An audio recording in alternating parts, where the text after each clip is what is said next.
Good morning, good morning, good morning. Welcome to Morning Kickoff with Unbiased Opinion.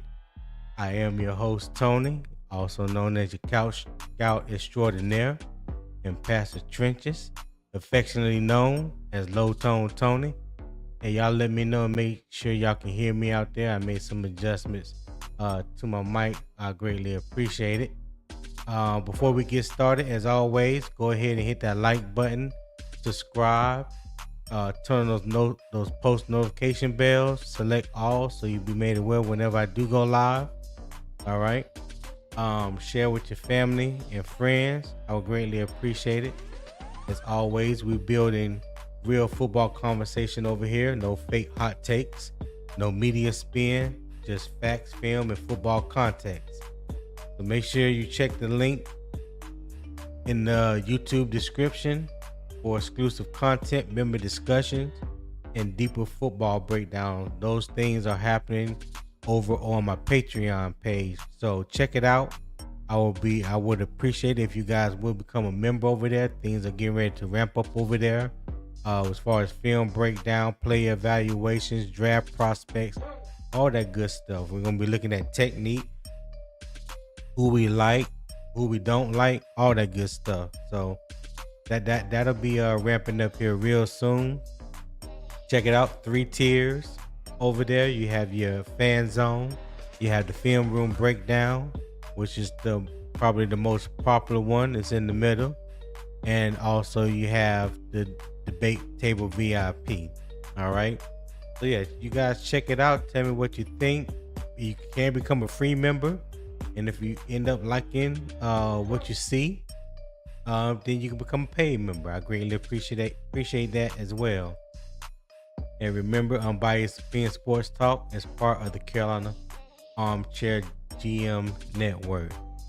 So today is Panthers training camp day 1. Today is day 1. Welcome to training camp. Football season is upon us. No more speculations, hyperboles, hypotheticals, and all this great stuff that we have argued about, debated, conversed about throughout the off season. What we all been waiting for is finally here. The season, the training camp is finally here. So all that nonsense, all that extra conversation can be put to bed, yeah, it definitely can be put to bed. So Carolina begins practice today without its 2 established starting tackles. The Panthers opening answer is Rasheed Walker on the left and first-round rookie Monroe Freeling on the right. Okay. Today we are determining whether that is simply Carolina's best temporary combination or the first real evidence that Dan Morgan has built dependable depth. Before we finish, I will give you the 6 things this offensive line must prove before we can trust the plan. First, let's update the injuries and availability situations affecting today's practice. And now before we get into that, Candy Girl with the hand waves. What's up, Candy Girl? I appreciate it.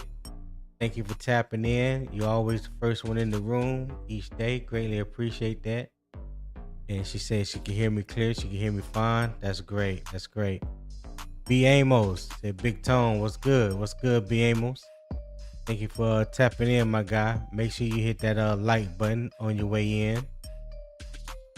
KJ the Great said, good morning, Tony. What's good, my guy? Hey, I can't call it, man. I cannot call it. 6 in one hand, half a dozen in the other, dog. Guess I call it even. That's the best I can do. Yeah, top of the morning to you, my guy. Y'all let me know what the temperature is. What the temperature is like where you located this morning. Carlos Hughes said, good morning, Tony. Good morning, Carlos. Appreciate you for tapping in. If you haven't subscribed yet, go ahead and subscribe to both channels, Unbiased Opinion Sports Talk and Carolina Armchair GM CJ. I greatly appreciate that. And I am not about to say all that. Random Boy Old 2015 said, what's going on, Random? What did I say? Is that Random Boy? I think that's Random Boy. Oh, okay. Shout out to you, my guy. Thank you for tapping in. Hit that like button for me. Subscribe if you haven't subscribed. Unbiased Opinion Sports Talk is my channel. Channel Armchair GM CJ is CJ's channel. So do me a favor. Make sure you are subscribed to both. Okay, make sure you are subscribed to both. You have the post notification bell on for both. Hit that select all when you turn that post notification bell on, so you'll be made aware when we both go live. We greatly appreciate that. Tim Bollock says, good morning, LTT. 73 and cool and rainy in Hickory. And that's 2 days of rain, right, Tim? Appreciate you for tapping in, my guy. Hit that like button on your way in. I greatly appreciate it. Hey, if you haven't noticed, I did something a little different today.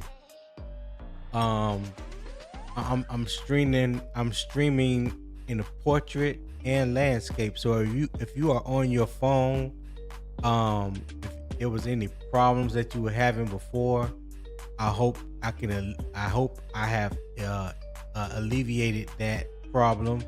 So now if you are watching on your phone or listening to it on your phone, you actually have the right setup for the portrait mode on your phone. So yeah, that's something that I did different today. All right, let me drop the link. So if anybody want to join the panel for today's discussion, you're more than welcome to do so.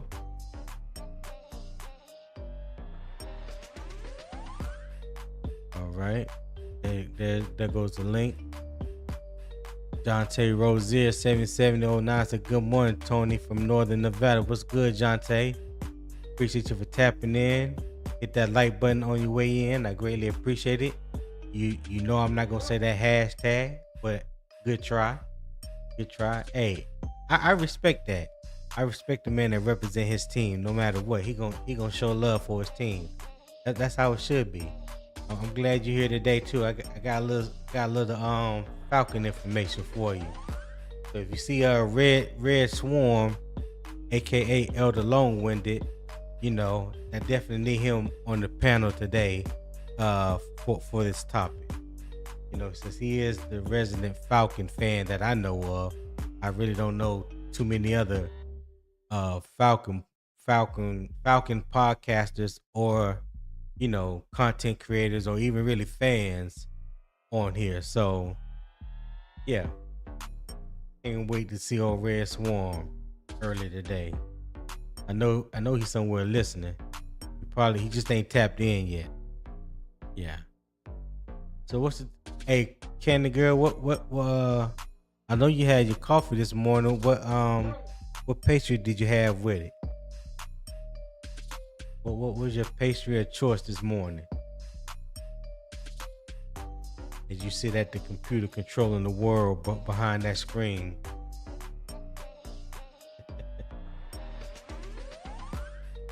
Carlos. Yeah, Carlos, that's his name. Elder Long-Winded. Elder Long-Winded. Yeah. Yeah, that is Red Feinbaum's new nickname. Yes, sir. Yeah. I got one for Will too.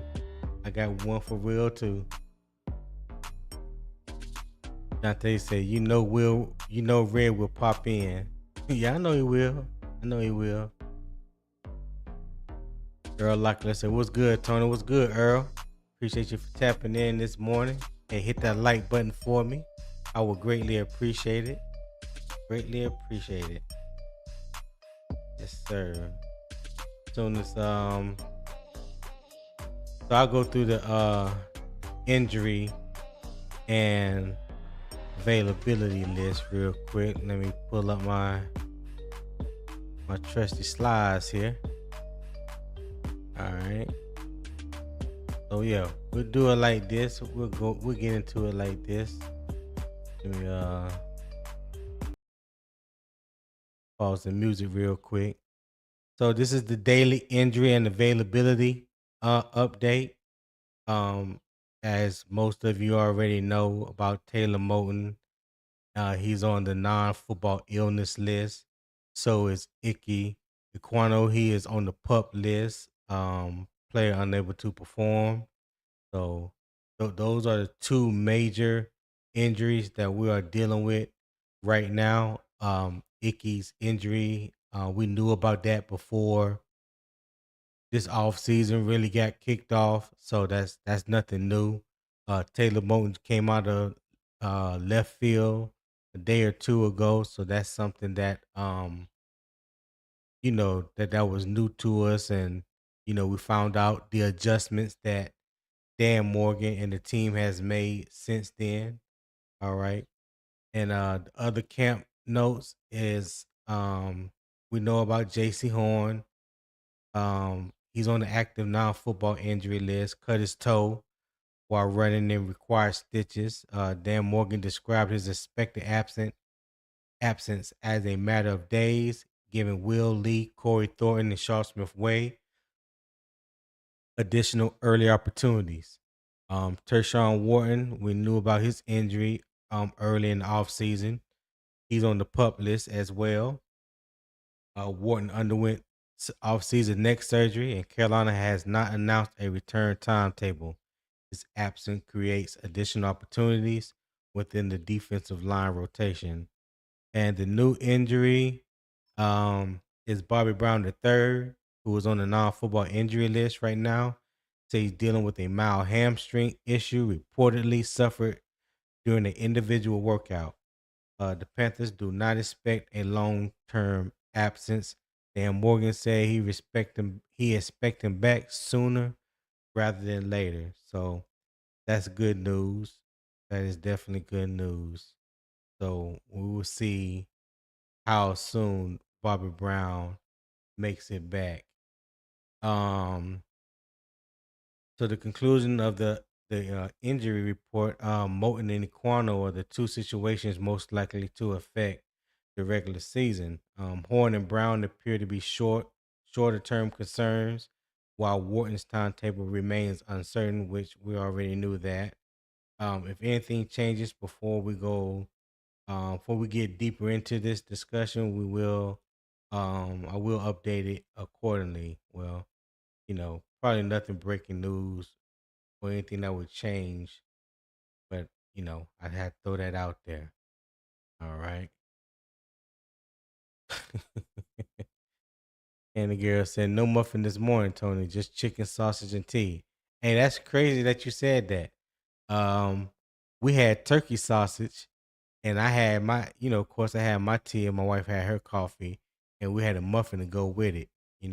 They wanted to make an omelet this morning, but turkey sausage and muffin was right on time. It was hitting too. So, yeah, yes, sir, yes, ma'am. We're definitely on that. Carlos, who said they do be preaching and teaching the good book of football. Appreciate that, Carlos. Earl Locklear said that happy every year. Players hurt before we start playing. Guess he mean that happens. Yeah, that happens every year. Players hurt before we start playing. Well, yeah, that's everybody, Earl. Shit, that ain't just us. That's every team. Everybody going through something. Yeah, and all 53 or all 90 that's reporting for camp. All of them, everybody is not going to be healthy. That's a fact. And the girl said 100. I'm talking about. Said Tony, are you going to discuss the tech to the slot position and how that opens the offense? Not today. That's not on my agenda today. I didn't know he was gonna be going to the slot. I will have to research and find that information. That's something new to me. Now, will they try him out in the slot? Now, this me speaking without even knowing, the factual stuff. Yeah, I'll be willing to say that they're going to try him out in the slot. But I think his primary position is the X. He is going to be the number one receiver on the outside. So yeah, to create matchup problems. To get matchup problems. Yeah, yeah, it would benefit Carolina to move him inside to the slot sometimes. Yep, absolutely. But yeah, maybe that's another topic we can get into another day, but not today. The shock said he will play more slot. Okay, we'll see. Broski Bear said depth for the trenches is tested every season for every team. Shout out Thunder Dan Morgan for making a great first round pick. Talk to him, Broski. Talk to him. Yes, sir. That first round pick looking more and more important. More and more important. Shock said they are going to use him to slot a little, use him in the slot a little more. Okay. All right. I wonder if Dave Canal is going to talk about that more this evening. Well, morning you guys time, but evening my time. Whenever he do a press conference today, I wonder if he's going to talk about that more. I'll be interested in finding out. All right. So as I said before, training camp begins today, and Carolina's tackle depth is already being tested. With Ickey out and Taylor Moton unavailable, Rasheed Walker will start on the left and rookie Monroe Freeling on the right. The plan makes sense on paper, but can this combination protect Bryce Young without limiting the offense, or is Carolina asking too much of Freeling too soon? All right. See what we got here. So practice at like 8:30. I do not know the exact practice time, Rashad. That I don't know. Paulo Sue said we have smart front office, just let them cook. Exactly. All those things will get ironed out during training camp. All those things will get ironed out during training camp. Yeah. Hey, so if anybody got their phone near them, open your phone and click on the live on your phone and tell me how you like the setup. This is my first day trying the portrait layout. So trying to make it easier for people that do watch the stream, do watch the live on their phone. Hopefully the setup is to those who use their phone. I hope it's to their liking. Okay. Tell said he was in the slot a lot in college. Not a lot. You told me he did work in the slot, but he wasn't there a lot. Rashak said, I wish they had started Freeland at his natural left tackle position and put Walker at the right, but we will see. Well, I think they did that because Monroe Freeling has played right tackle and left tackle. Now, he ended his career at Georgia on the left side, the final 18 games. I believe he started at left tackle, but prior to that, he was like a swing tackle at Georgia. So he has experience on the left and the right. And Rasheed Walker has never played right. So I think just because Monroe Freeling has played right, he has some muscle memory when it comes to the right side, So we'll see. We'll see. I'm just glad to see him get in the lineup. That's why I'm glad to see. I hate the way that it happened, but I'm glad that he has the opportunity to come in and do something productive right off the bat, and that Dan gave them, they seal of approval, if you will, to go ahead and announce him as the starting right tackle. So, but like everybody else, you got to go through camp. You got to earn it. Just because they gave it to you, don't mean they can't take it away. All right. Earl said, I like it. You talking about the portrait layout on the phone? I appreciate that, Earl. Ronnie. What's good, Ronnie? Thank you for tapping in. He said, give me the hand clap and the okay. All right, Ronnie, I greatly appreciate that. Carlos, you said, I'm using it now. It's cool. All right, Carlos, I appreciate that, man. I appreciate that. Ronnie, make sure you guys hit that thumbs up on your way in. Chalk said, I never can join the lives on that setup, but the other setup I can, but both are good. Okay. Yeah, I don't. This is my first time using it for Shark, so I don't know if you could join the live or not. Whichever setup is better for you, then use that, my guy. I did drop the link. The link is in the chat. If you want to come up and be on the panel. Ronnie said macaroni Tony. I don't start Ronnie. We listen in the circle. Rashad said, "Oh, I thought he was always a left tackle." You talking about Monroe Freeling? Now he started off playing right tackle. He was like a swing tackle his first couple years. There was injury, I believe, to the left tackle, and he stepped in and he started the final 18 games. After Freeling and Walker, who we got? We are screwed if they get hurt in the game. Brady might have to back up a guard. Well, we'll see. Reality.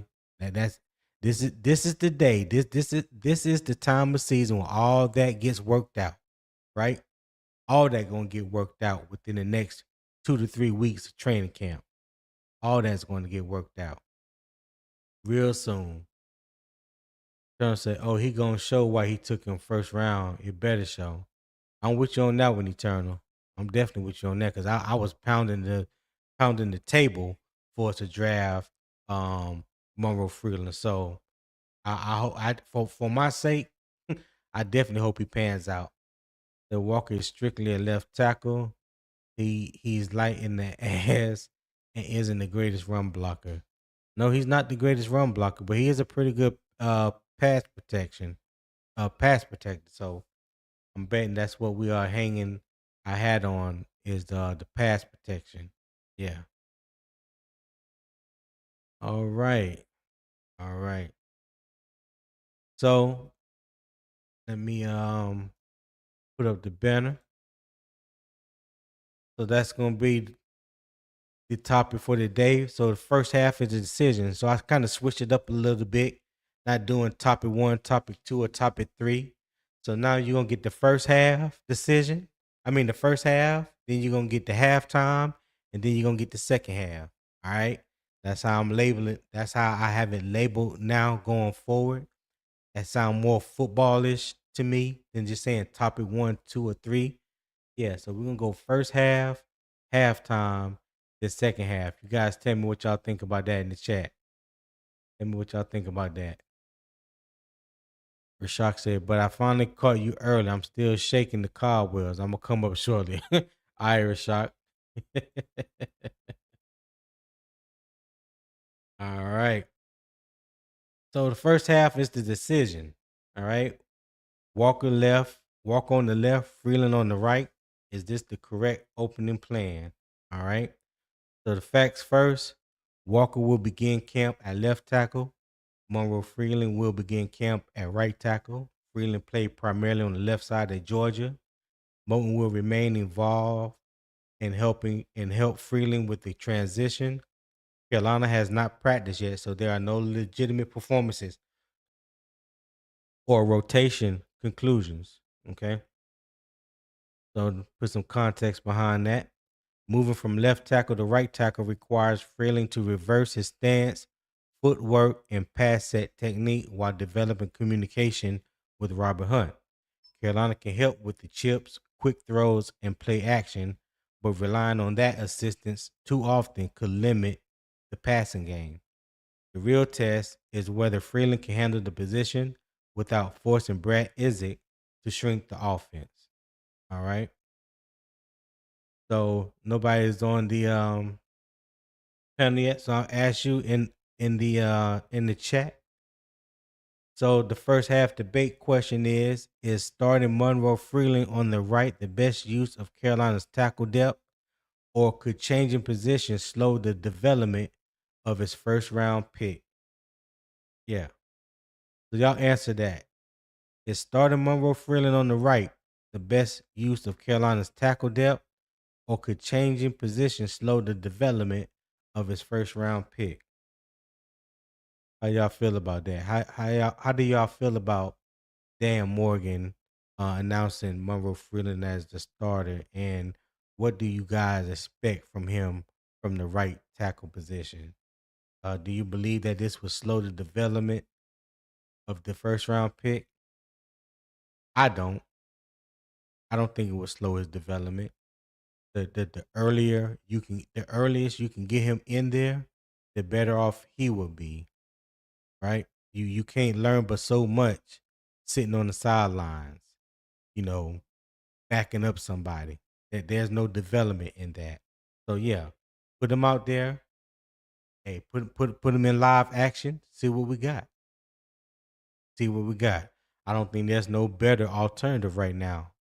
Brady Christensen is back, but he's coming back from a major injury. We don't know if he's 100% ready right now, even though he is cleared for contact. But I'm pretty sure Carolina's going to be cautious with him, take their time, ease him back into it. I don't think they're going to throw Brady Christensen out there to the wolves. So yeah, I can definitely see um, them taking their time with Brady Christensen and allowing Monroe Freeling to get out there, throw him in the deep end, see how good he can swim. Yeah. Quante Lewis says, top of the morning to you, my guy. Appreciate you for tapping in.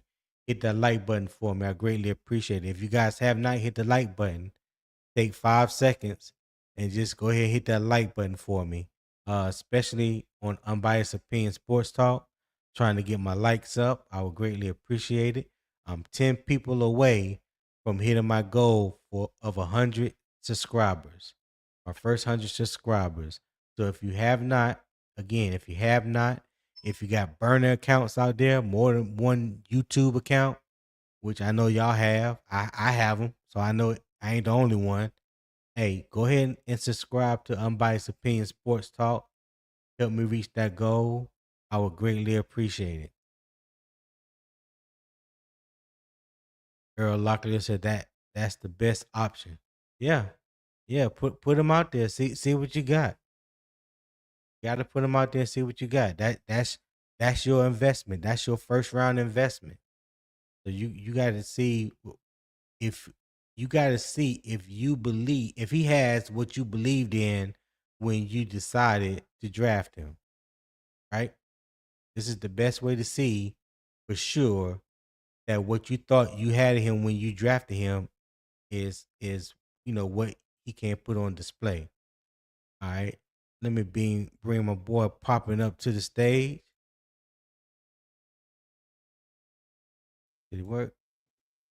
Popping, what's good? What's up, man? I figure I'll join you. See, but we'll see how long I can stay up here so I hit the country.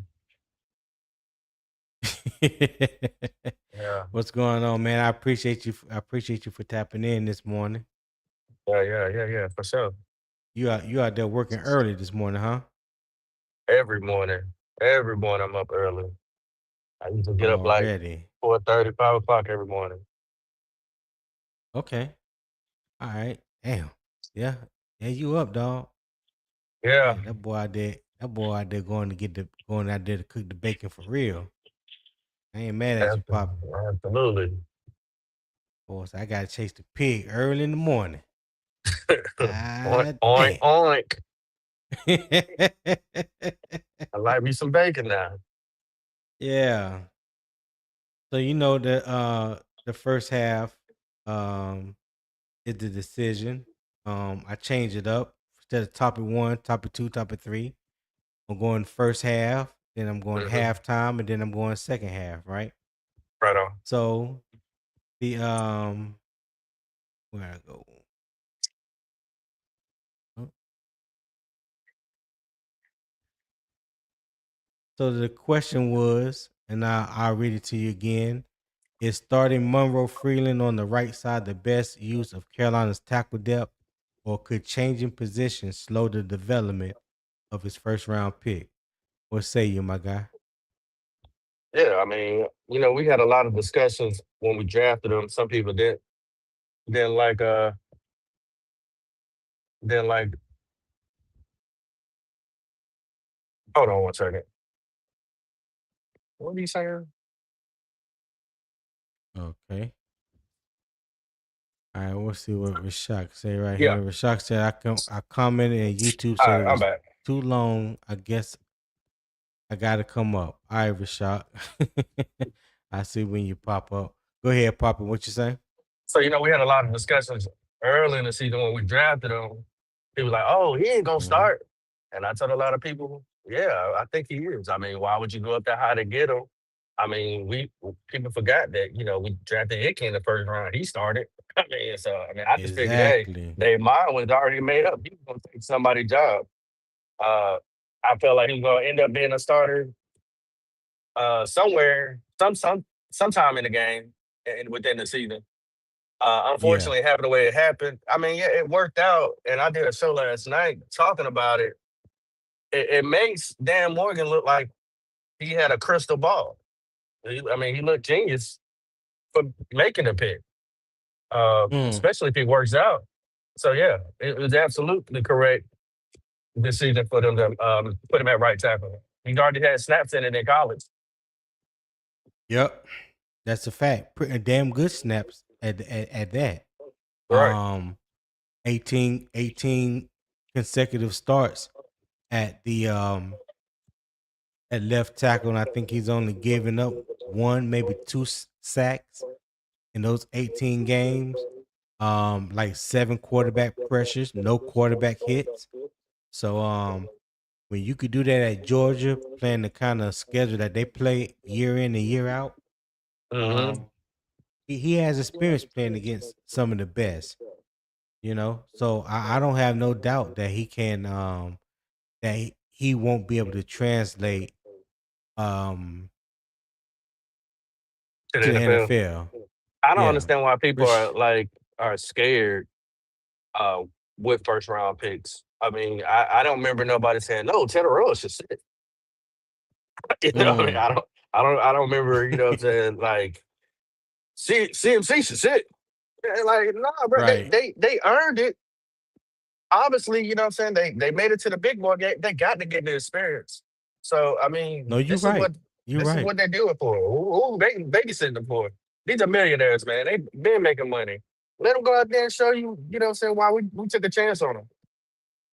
Right. I agree with you on that. Rashad, what's going on, my guy? Yo, what's up? What it do, Tone? PP? Pop, pop. What up with you, man? What up with you, man? What's good?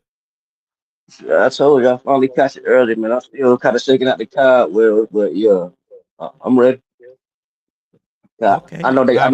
appreciate it. Yeah, yeah, I know they start practice around like 8:30, 8:45 this morning. So yeah, I'm waiting on that to see the developments. But yeah, I'm listening. I'm gonna tell you right now, Rich. Now I live in Charlotte from here. It's raining right now. Them boys gonna get wet today. It's 100% raining. Mm. The dome not finished yet. No. Uh, not that I know of. No, I thought no, they it's had like a not. little No. dome, or they tore it down. No, they tore that dome down in order to build Oh, the indoor practice facility. Yeah, they Yeah. oh, outside. Well, okay, okay, yeah. they didn't tear it down. They donated to somebody. I forgot who they donated to, but yeah, the dome been gone. Oh, Mm-hmm. okay, okay. Yeah, their ass will be soaking wet today. No, please tie Okay. up them hamstrings, them ankles, whatever it is, tape them up. Lord, we don't need to hear nothing else. Well, it's the first day, so it's gonna be pretty light. You know what I'm saying? I definitely don't expect anything strenuous or anything like that. So it'll be a light day. It'll be a light day. So Rashad, Yeah, first day. let me ask the question again, and then you can answer it. Is started Monroe Freeling on the right side the best use of Carolina's tackle depth, or could changing positions slow the development of the first round draft pick? Like I said in the comments, man, me personally, I would rather him. I mean, I like the cross training, but Yeah. knowing that, knowing that Moton is probably going to be out like at least the first 4 weeks, I would have took the veteran who's been in the league longer, and he's only on a 1 year deal. I would have started him Right. at right tackle, well, at least at camp, and let Freeling ease him easily at the left tackle just to see how he does, to make him more comfortable. I would have left Freeling at the left at least to start, and I would have cross trained him just like that, but I would have started him out at left tackle. But I mean, put him at right tackle. I didn't know he played like swing tackle in college. I thought he was Strictly left. specifically left tackle. Yeah, strictly left tackle. Yeah. So I mean, Mm-hmm.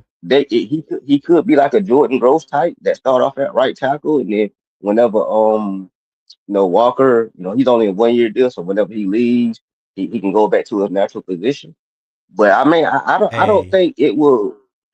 I don't think it will be that much of a difference from left to right. But I would have started him at left, to be honest with you, and put Walker at quick right since question. he's I, more I'm better. I'm glad I'm glad you said that because I don't know if many Panther fans remember Jordan Gross started out as a right tackle. Do you know? Do you remember who was the left tackle at that time? Was it Stussy? Yep, No, no. Todd Stussy. Oh yeah. No, you right. Okay, yeah. Yeah, Todd Stussy was the left tackle at that time. Jordan Gross took over for Mhm. Todd Stussy later on in the season. Yep, sure I don't did. know. My I man, think look he. look I look think at he. Rashad. I think. Oh yeah. I know my history now. I know my motherfucking history now. But yeah. I think he took over that next year though. I don't think he took. I don't. I think Stussy. Stussy. He held on to it all the way to the Super Bowl, and then I think he left the next year after free agent, and they put Jordan at left. But I ain't gonna lie. I heard somebody say that yesterday. I didn't think about that. I knew Jordan started off at right, but somebody brought it up yesterday, and I was like, okay, that's why I just said it. Yeah. I wouldn't have said it if I did. I wouldn't have said Okay. that if I didn't hear it yesterday. I forgot who said that Oh, yesterday, but yeah. okay. Okay. All right, that's cool. But yeah. Jordan Gross started out as a right tackle. Todd Stussy was the left tackle. And then when Jordan Gross finally made that switch over to left, I thought it was in the middle of that season, but yeah, it could have been at the end. When he made that switch though, he never gave that position up. That was his until he retired. Yep. Oh yeah.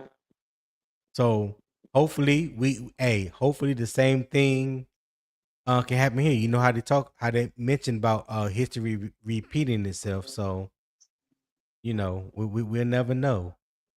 Yep. Yeah. Hold on, real quick.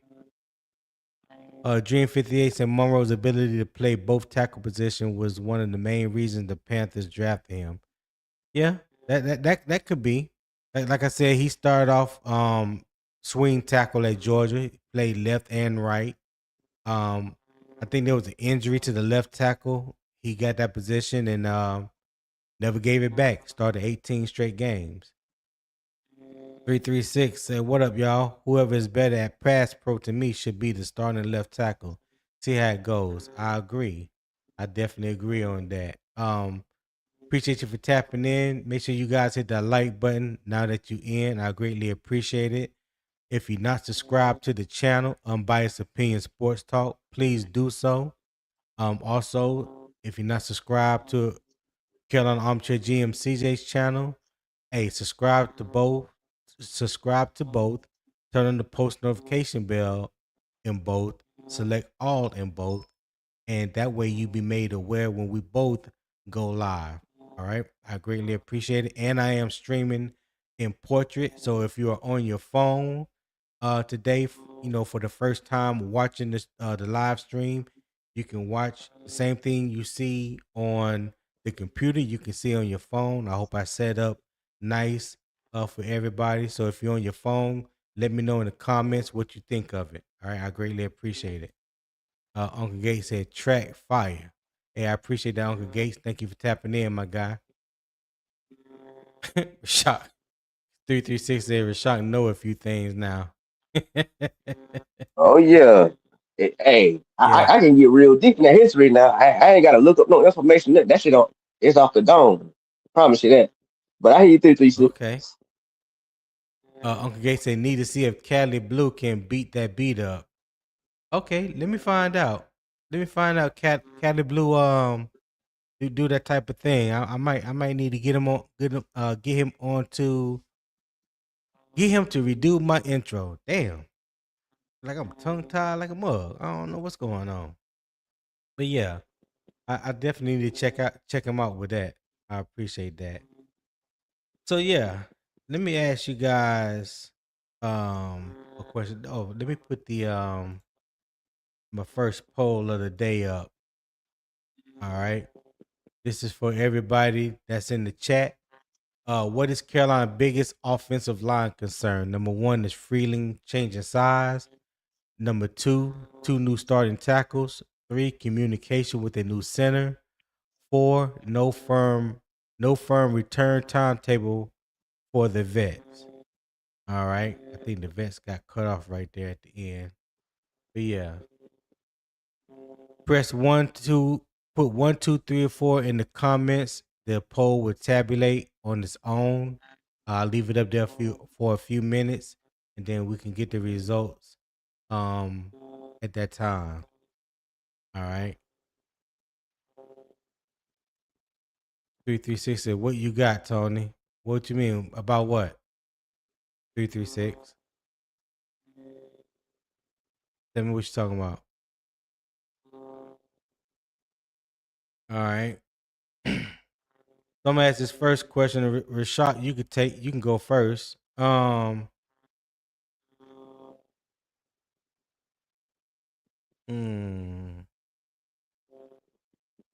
How much protection help can the offense provide without becoming predictable?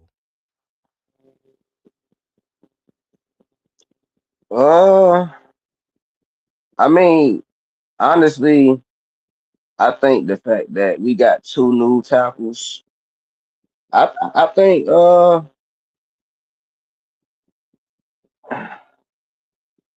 put it like this: we got two new tackles, so I don't think we are. I don't think we can be predictable based off the fact that we got two new offensive tackles. We have a new offensive coordinator. You know what I'm saying? It's for me. That's kind of it's kind of hard for me to really answer that question. But I do think that based on the fact that we got an offensive coordinator, two new tackles, I Yeah. don't see much being predictable with that with those tackles. Because both of them are new, both of them are learning. So you know, we shall see. We shall see. Okay. What you think, Poppy?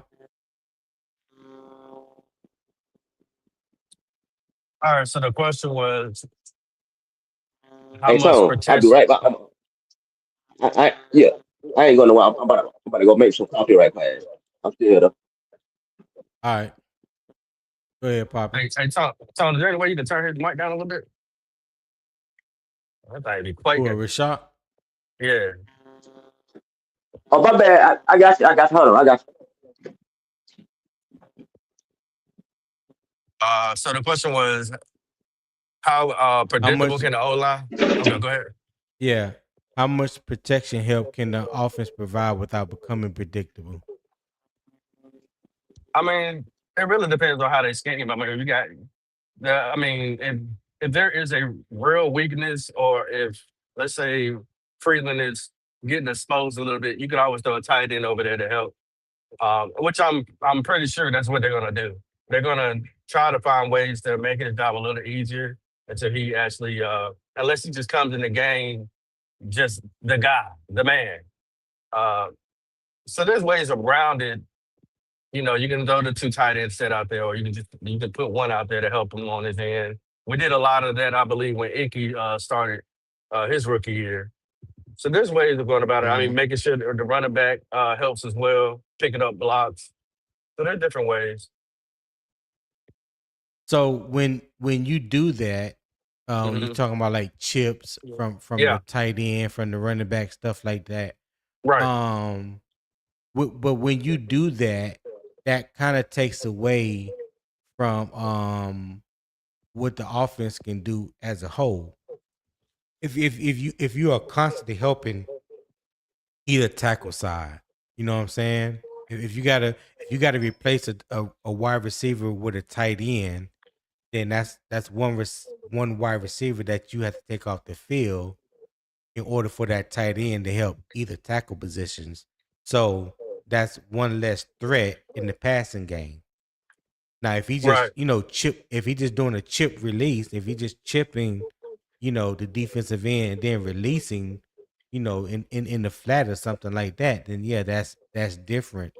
I guess you don't want either tackle to have to be too dependent Right. on that much help. You know what I mean? Right. I think that's the Well, big thing. I know Canales and and Gilbert, they really stress on you got to hold it down on your own. They don't want to Right. have to depend on somebody coming to help you. But I think Walker will be fine. But like I said, just because Freeland is new, has never seen the speed of the Mm-hmm. game, has not been in the speed of the game. Once you go against competitors, they ain't gonna care what you accustomed to. I think they will try to help him with some of that at times. Not all the time. You can't do it all the time because then, like you said, you're Right. hurting your offense. But some chip blocks here and there, I can see it happening. But I think we'll be all right. But he definitely gonna get a lot of Oh, he gonna get that work. a lot of coming to Jesus moments in the preseason, just from his own teammates. Right. Yeah, Okay, yeah, pop, he gonna, like you yeah, said, he gonna get that work. Yeah, he gonna get that not, work. yeah. Not now that you mentioned it, yeah, you right, like yeah, it become unpredictable. I think yeah, put in some little chip blocks, get the tight ends involved, the running backs, to keep it unpredictable. But yeah, and pop usually when I'm on the phone when I'm talking, I usually hold the damn phone into my damn mouth, but knowing y'all can hear me just like this, so that's what I be Uh, doing. oh, you ain't got earbuds? Oh yeah, I got earbuds, but like whenever I talk, I put the phone to my mouth. That's what I be doing. I don't know Yeah, why nah, I do it. I just be doing it. don't do that, boy. You blowing my eardrum. Yeah, Yeah, my you bad. might Yeah, my bad. My bad. be mean, be rude, but Yeah, Yeah, my bad. My bad. the mics on them phones are extra sensitive, so extra you ain't gotta sensitive. get out close to it. Yeah, they would definitely pick Yeah, you yeah. up.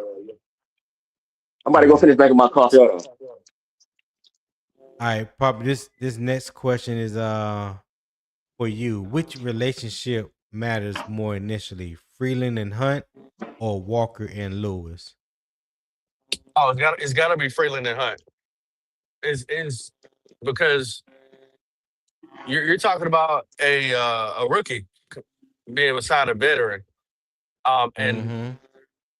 being on that side, I mean, he has to know what Robert Hunt is thinking. He has to know what everybody's thinking. You know what I'm saying? But Robert Hunt is pretty much his his uh his guider, he's gonna be able to guide him on what's going on, what he's seeing. Damian Lou and Walker, you're not gonna have a problem over there like that because they're veterans and they're good old linemen. They'll be able to Right. figure it out the situation quick. Monroe ain't seen nothing yet. I mean, wait till you put Derrick Brown in front of him or something like you never know they could do something crazy just to see what his reaction gonna be. Wait till he gets in front of a Right. Princely who's a speed edge rusher. Are you gonna be able to adjust to that? I mean, like so there's so many things that he's gonna be able to be a sponge with Walker. I mean, with Hunt being there, that's the most important. The lingo, the setup, everything. I mean, the hand motions, everything is the most important. Yeah, he definitely gonna get that baptized by fire. Ain't no doubt about that. Who you think gonna give it He to gonna him get first, though? baptized by fire. I don't know. That's hard to say. First day of practice, you're probably gonna see somebody. I hear myself talking on somebody's phone on the background. I don't know if that's popping or a shot. No, I can't. I'm driving. I can't have both Oh, up. Yeah, I um, think that's a shot. you know what? Probably Nick Scorton, but Nick Scorton comes off on on the right tackle side, That's what I was thinking. so more often than not. But I think they're gonna switch back and forth. Like I said, he gonna get like you said, he gonna get that work. He gonna get baptized by fire. Um, Mhm. they hopefully they throw everything at him because that's how you see um what you got. That's how you see what he got. What he can handle. You know what I'm saying? What he needs to work on. You know. So yeah, I hope them guys put him through the ringer, man. He needs to be tested now, then wait to be tested come game one. You know, Absolutely. you know. I Go ahead. Yeah, I'm back. I'm back. I said that, but remember Ickey's rookie year. Who do you think is going to go through a harder challenge? Ickey can think, and what I mean by this, I'm talking about the teams that we played compared to the teams that Ickey had to play, the guys he had to sit in front of, compared to who Freeland's got to come and sit in front of this year.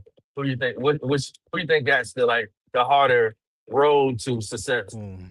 in their first 'Cause year? I don't remember all the games that Ickey played. I do remember that first game was against Myles Garrett. So Mhm. um um Freeling isn't going to face anybody like that in the first week or the second week. You know, he played with Jalen Walker. I think that's his first name. The kid that plays defensive end for Atlanta. He played with him at Georgia. Um, so of course, I have no idea what their battles were like when they both was at UGA. Red can tell you about that, but yeah, Myles Garrett was Ickey's first test, and we know how that went that game. Right. Um, so yeah, I don't know, we didn't play no first place schedule that year. Ickey was a rookie, that's for sure. So I think there's gonna be better competition all around, all across the board, each game because we do play a first place schedule. So just that by itself, um, like he's not going to be facing any scrubs. You know what I'm saying? Right. He's not going to be facing any scrubs. But before we even get to that point, I want them guys to put him through the ringer, man. I want them to really test his metal. See I how thought he you were about to built. say something else. Now, see that you crazy. That's only you, only you. But yeah, man, I just want them to you know, give him that work, man. Just give him that work. Well, what you think, Rashad? What do you which relationship matters more initially, Freeland and Hunt or Walker and Lewis?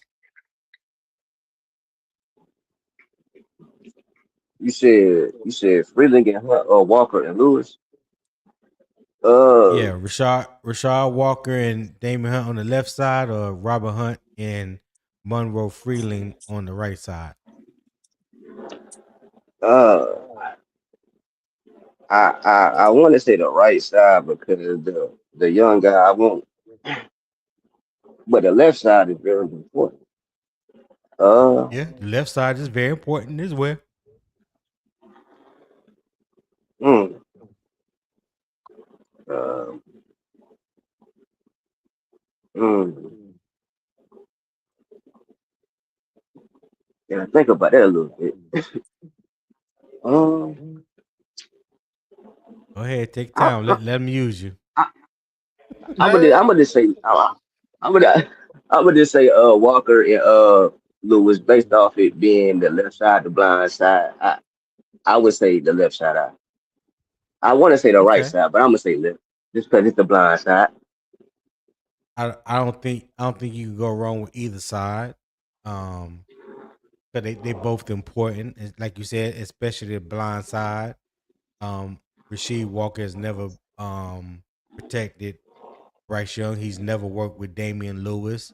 So that the communication between that tackle and guard is just as important as the tackle and guard on the right side. Now I would lean a little bit more towards the right because Robert Hunt just coming off an injury and Monroe Freeling is a rookie. You know what I'm saying? So I think that communication, getting used to one another, Robert Hunt helping Freeling out as much as he possibly can. I think that's going to be paramount to the success of Monroe Freeling. Um, Taylor Moton being there to help him through this process. that's gonna be beneficial. You know what I mean? So it's not like he's just out there by himself, swimming without without no life jacket or what have you. But he definitely got some help. People that he can lean on. The two on the left, those are two veterans, even though they haven't worked together before, but they are two veterans. So yeah, that's why I lean to the right. So my last question on this is right tackle the best immediate position for Freeling? Rashad, you go first. You know how I feel about this. Like I said, I'd rather have because you gotta think about it. Even though Monroe Freeling did play swing tackle, he did play some at right. He didn't have many Mm-hmm. snaps. He only had like 1 year to start, and that was at left tackle. That's what he was drafted for the first round. So I always feel like it's easier to start those rookies out at their natural positions and let them ease on like in the NFL culture and the NFL players, and it's easy to start them out at their natural position and then switch them back and do it that way. But they want to start Walker at left. I mean, we shall see. But I would have put him at left tackle to start just to kind of see, what I mean, how he acclimates. They kind of ease the acclimation process, and knowing that Walker is like a 3, 4, 5 year veteran, see what Yeah. he can do at the right side, knowing that he only has a 1 year deal. Freeling is the future. Walker is a 1 year deal. I would have started out, you know, opposite side. I would have put Walker on the right and Freeling on the left, but we shall see. You know what I'm saying? We shall see. But preferably Okay. I want Monroe at the left side. But he could pull a Jordan Gross and look pretty good. We shall see. Yeah. Yeah, that's very well true and indeed. Popping, what you got? Is right tackle the best immediate position for Freeling? Uh, um, Probably not. Why you say that? I think I think his success rate was better on the left when I remember looking at the numbers than the right. But unfortunately, we're not in a situation where we can really uh, put Walker in a compromised situation. He's a left tackle only. Luckily, uh, Freeland has experience on right. So, Mm-hmm. you don't want to put somebody over there who's never done it, trying to get them acclimated. Shout out to Rashad. And then get another guy who has never played in the NFL to start at left tackle, like, protecting that blind side. I think that's a little bit too much going on. So, yeah, that's what I got on that. Okay. All right. I I Yeah, think like so. Just uh, base. Go ahead, Rashad. Go ahead. yeah, like I was saying, like yeah, I think it would have been a little bit easier on Monroe if they had just said, you know what, we're gonna start short at right tackle. Now I understand Walker; he's been a left tackle all his life and all this, but I feel like him being a veteran, like they cross train everybody else. They can cross train Walker too. I mean, he's on a 1 year deal. You know what I'm saying? But we shall see. We shall see. I feel you on that. Edge, what's going on, my guy? Thank you for hitting the panel. What's popping? No pun intended.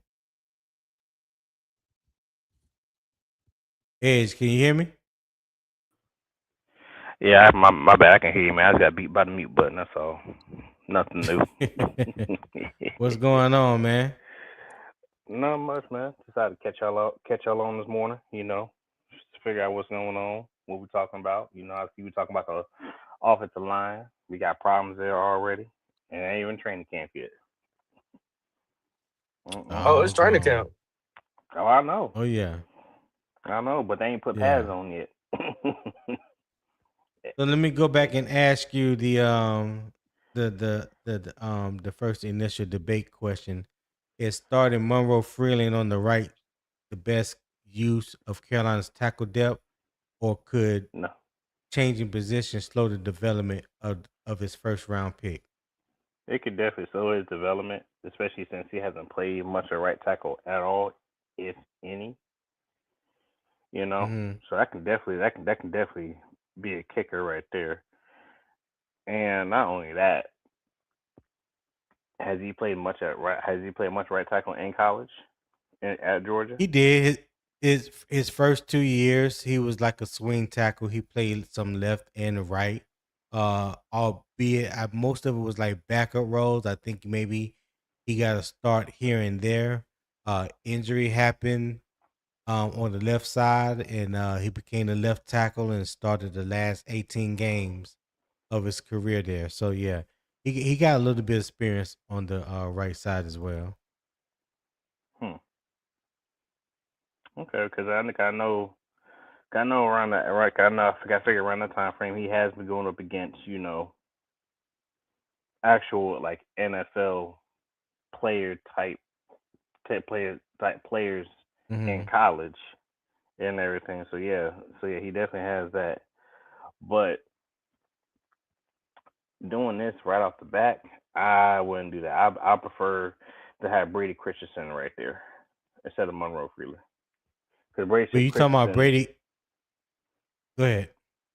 because I rather have Brady Christensen there because Brady Christensen actually has played NFL snaps at the right side as much as playing left, center, right, and guard all throughout his NFL career. I rather put Brady Christensen there because when Brady Christensen played right tackle, he played well. Even though he played better at left, when he played some right tackle, he played well. He played well at right. Yeah, I would say he played a little. He played better at right tackle than he did left tackle. I won't say he played a lot. Um, Brady Christensen was a 3-year starter at BYU at left tackle, and that's Mhm. what we were hoping he was going to be when we drafted him. And Matt Rule and this whole short arm thing or whatever, Yeah. Yeah, that short that arm didn't shit was pan not out. cutting it. Yeah, I just didn't think Brady Christian weighed enough. No, I just didn't think he was strong enough to handle that type of edge rushers and stuff in the NFL. Yeah. And it showed. But he does offer you position flexibility. But at the same time, though, Edge, he's coming off an injury. You know what I'm saying? He's just coming off of a ruptured um Achilles tendon injury. So Mhm. you would rather put your stock in that than over a healthy rookie first round pick? I mean, I kind of still would because due to the fact that Brady Christensen has had time there. And he has experience there. I'm like, can Monroe Freeling pick it up and pick it up well? Yeah, he can pick it up and pick it up well. You know, I mean, but our first actual test, his first if he comes in, our first real test of the NFL season at the start of it is going to be that Chicago Bears defense. I mean, their defensive Okay. line wasn't what their defensive line was good, but the secondary was better. Because of what their defensive line could do. I mean, Mm. last time I checked, Chicago Bears secondary was first in takeaways, I believe. Last season was first in takeaways, I believe. Last season, Um, if I'm not I'm mistaken, not sure. Yeah, I don't I'm not remember. I'm not mistaken because they was hyping on that they was hyping on that all last season besides Caleb Williams. They was hyping on that defense, especially the secondary part. You Mm. know, but yeah, I mean that's gonna be a real test. Be a real test for them. Okay. Hey, shout out to Reality Beats 11 for the 4.99 super chat. He said Walker was called for 9 penalties last year, 2 for holding, 5 false starts, and 2 ineligible downfield passes. Think might have a problem on our hands. Nah. Hey, I've seen that too, and it um didn't make me feel comfortable inside. Let me say that. But I do believe he's a better pass blocker than Ickey. Now that I do believe. Now, how much better that remains to be seen. Because I haven't watched a whole lot of Rasheed Walker. I saw a little bit. And what I saw, I mean, he looked decent. Um, but yeah. Hey, thank you for that. 4.99 super chat reality. I greatly appreciate it. Hey, listen, we've been here a little over an hour now. If you're enjoying the conversation, enjoying the debate, enjoying the vibes, the energy that we're bringing to you this morning, scan that QR code in the top right on the portrait on your phone. You can't see it, but yeah, you could hit if you're on your phone. There's a pinned comment in the YouTube chat that's at the pin at the top of the chat that take you to the PayPal. Give whatever your heart allows you to give, or tells you to give this morning. I would greatly appreciate it. But if you are on your computer or laptop, QR codes in the top right. Scan that QR code. My daily goal is $25. Again, not trying to pay rent or a car note, just $25. I greatly appreciate it if you show love to the channel. All right. Let me catch up on a couple of these comments, Edge, and I got a couple questions for you. No, go ahead, bro. All right, Ronnie said they are sleeping on Monroe's ability to adjust to change and become a franchise-changing O lineman. Monroe was drafted in the top 10 at his position. What are we really talking about? Yeah, I'm with you. I'm with you, Ronnie. People need to be more optimistic and have a little bit more belief that Dan Morgan selected this young man for a reason, and we're going to find out real soon. Just just what hopefully that he's able to give us what Dan first saw in him and made him a first round draft pick. So yeah, I think we should be more leaning towards more of the positive side and what he can do, and not talk about what he possibly can't do. Yeah. So I'm with you on that one. Rockstar Report. Shout out to Clay. Said good morning, fellas. Good morning, my guy. Appreciate you for tapping in. Make sure you hit that like button. You too as well, Ronnie. I greatly appreciate you guys tapping in. Hit that like button for me. All right. NH official said don't think the Bear pass rush is that good.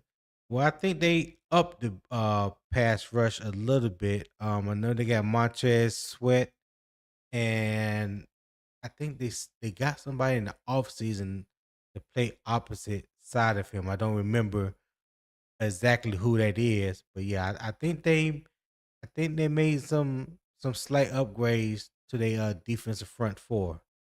All right. Zip said, "Good morning, Tony." Hey, good morning, Zip. I appreciate you for tapping in. Hey, how you like that portrait mode on your phone, my guy? Tell me how you like the portrait mode. I greatly appreciate it. And make sure you hit that like button as well. All right. Make sure you hit the like button. But yeah, Edge, is the right tackle the best immediate position for Freeling? I mean, I'd rather keep him at left, but we need to start him. But if we need to start him at right, we can start him at right. But Right. I'd rather have Brady Christensen there. I mean, I get, like I said, the guy's a rookie. I get it. He needs to get his shine and lick somewhere. He needs to pay his dues somewhere. But you know, I'd rather have some experience over there. Now, if he shows out and he plays well during camp, cool. All right. He plays well during camp. All right, cool. Bet. Let's see how he does during the preseason. You know, Mm, and and the reason why I bring this up with preseason, I've always been an advocate, for having preseason because everybody knows what the preseason was about back in the day. You had four preseason yeah. games. Your first one was your first game was always freaking. Your starters play your whole your starters play your whole freaking half. And then you bring in your rookies, and then the next two games were just you start dialing back your starters more and more, and have the rookies start playing more, and then that fourth game, everybody knows, one drive for the first team, and that's it if you score or not. Hey, after that first drive, hey, you're gonna have the rookies in there. You're gonna have the guys who are trying to make the team on there, and then you got guys who you got to see who has potential. All those guys that's in that category group play the whole rest of the game throughout throughout throughout, Mm-hmm. throughout, throughout the rest of the season, and then that's where you can figure out. That's where you can tap in. You kind of figure out who got it, and and the more you start seeing, and the more of the players that you start seeing on those teams during that preseason are the ones that you're like, okay, all right, he's gonna make it. But then you start seeing names that you haven't seen before. You're like, who? Hold up, why is he here? Okay, Okay, Right. he's gonna get his shine. He's gonna get some playing time. All right, cool. We got to see what he does. And then you start hearing about guys like, hey, this is his last shot. Either he get it or he don't. You know. Mm. And now with them trying to add more games, bucket revenue and everything like that, with the Netflix and all that stuff, now they want to add a game, take away preseason now, and Yeah. with this being happening, now look at the position that we're in right now. Our offensive line is already getting hit, and we haven't even touched the Hall of Fame game yet. We haven't touched preseason yet, and now we're at a task, and now we're not at a disadvantage. We're more out of like a sitting like a controversy where we're like, damn, that fourth preseason game could have kicked in and helped out a lot, especially if we need to see what he can do. You know what I'm saying? Mm-hmm. Well, we So, got 4 preseason games this year, so well, he yeah, so he we he yeah did yeah yeah he yeah definitely we do. benefits for having an extra preseason game. I mean, yeah, we do because of the Hall of Fame game. If we didn't have the Hall of Fame game, we only had three. Right. We only have three. So we got lucky that we had four. We got real lucky. We got four. But you know, Okay. I mean, we're gonna see what he does. Against against the other teams that we had, against the other teams that we had going off during preseason. And I know what some people say in the chat. Well, preseason it's just preseason. Preseason not that important. No, preseason can actually be important because preseason can tell you who you think is gonna make the team and who doesn't have a chance to make the team. You know, and not only that, preseason also will show you and tell you, if this guy can't work here, we can definitely put him here. But this team is also looking at him as well. Should we keep him or should we cut him? And if he survives the waiver wires, we can always bring him back. You know, so Mm-hmm. you also gotta look at it from that point of view. You know, Got you. Got you. Shout out to SC Panther Boy. Say what's up, Low Tone. What's going on, my guy? Appreciate you tapping in this morning. I greatly appreciate it. Hit that like button for me. Rob Star Report. Clay, what's good? He said his college career at Georgia, he played 257 snaps at right tackle between 2023 and 2025. Also, let's not forget they had him practice this spring at both positions. Yes, he has played at both positions during the spring. I don't really count that. Don't you know what I'm saying? Ain't no pass, ain't nobody really getting down and dirty in the trenches or whatever. Um I think that's different than having the pads on. And you're right, he did play like 200 and something, 257 snaps at right tackle, but that was mainly his first 2 years. His last year and a half, the last 18 games, he played it primarily left tackle.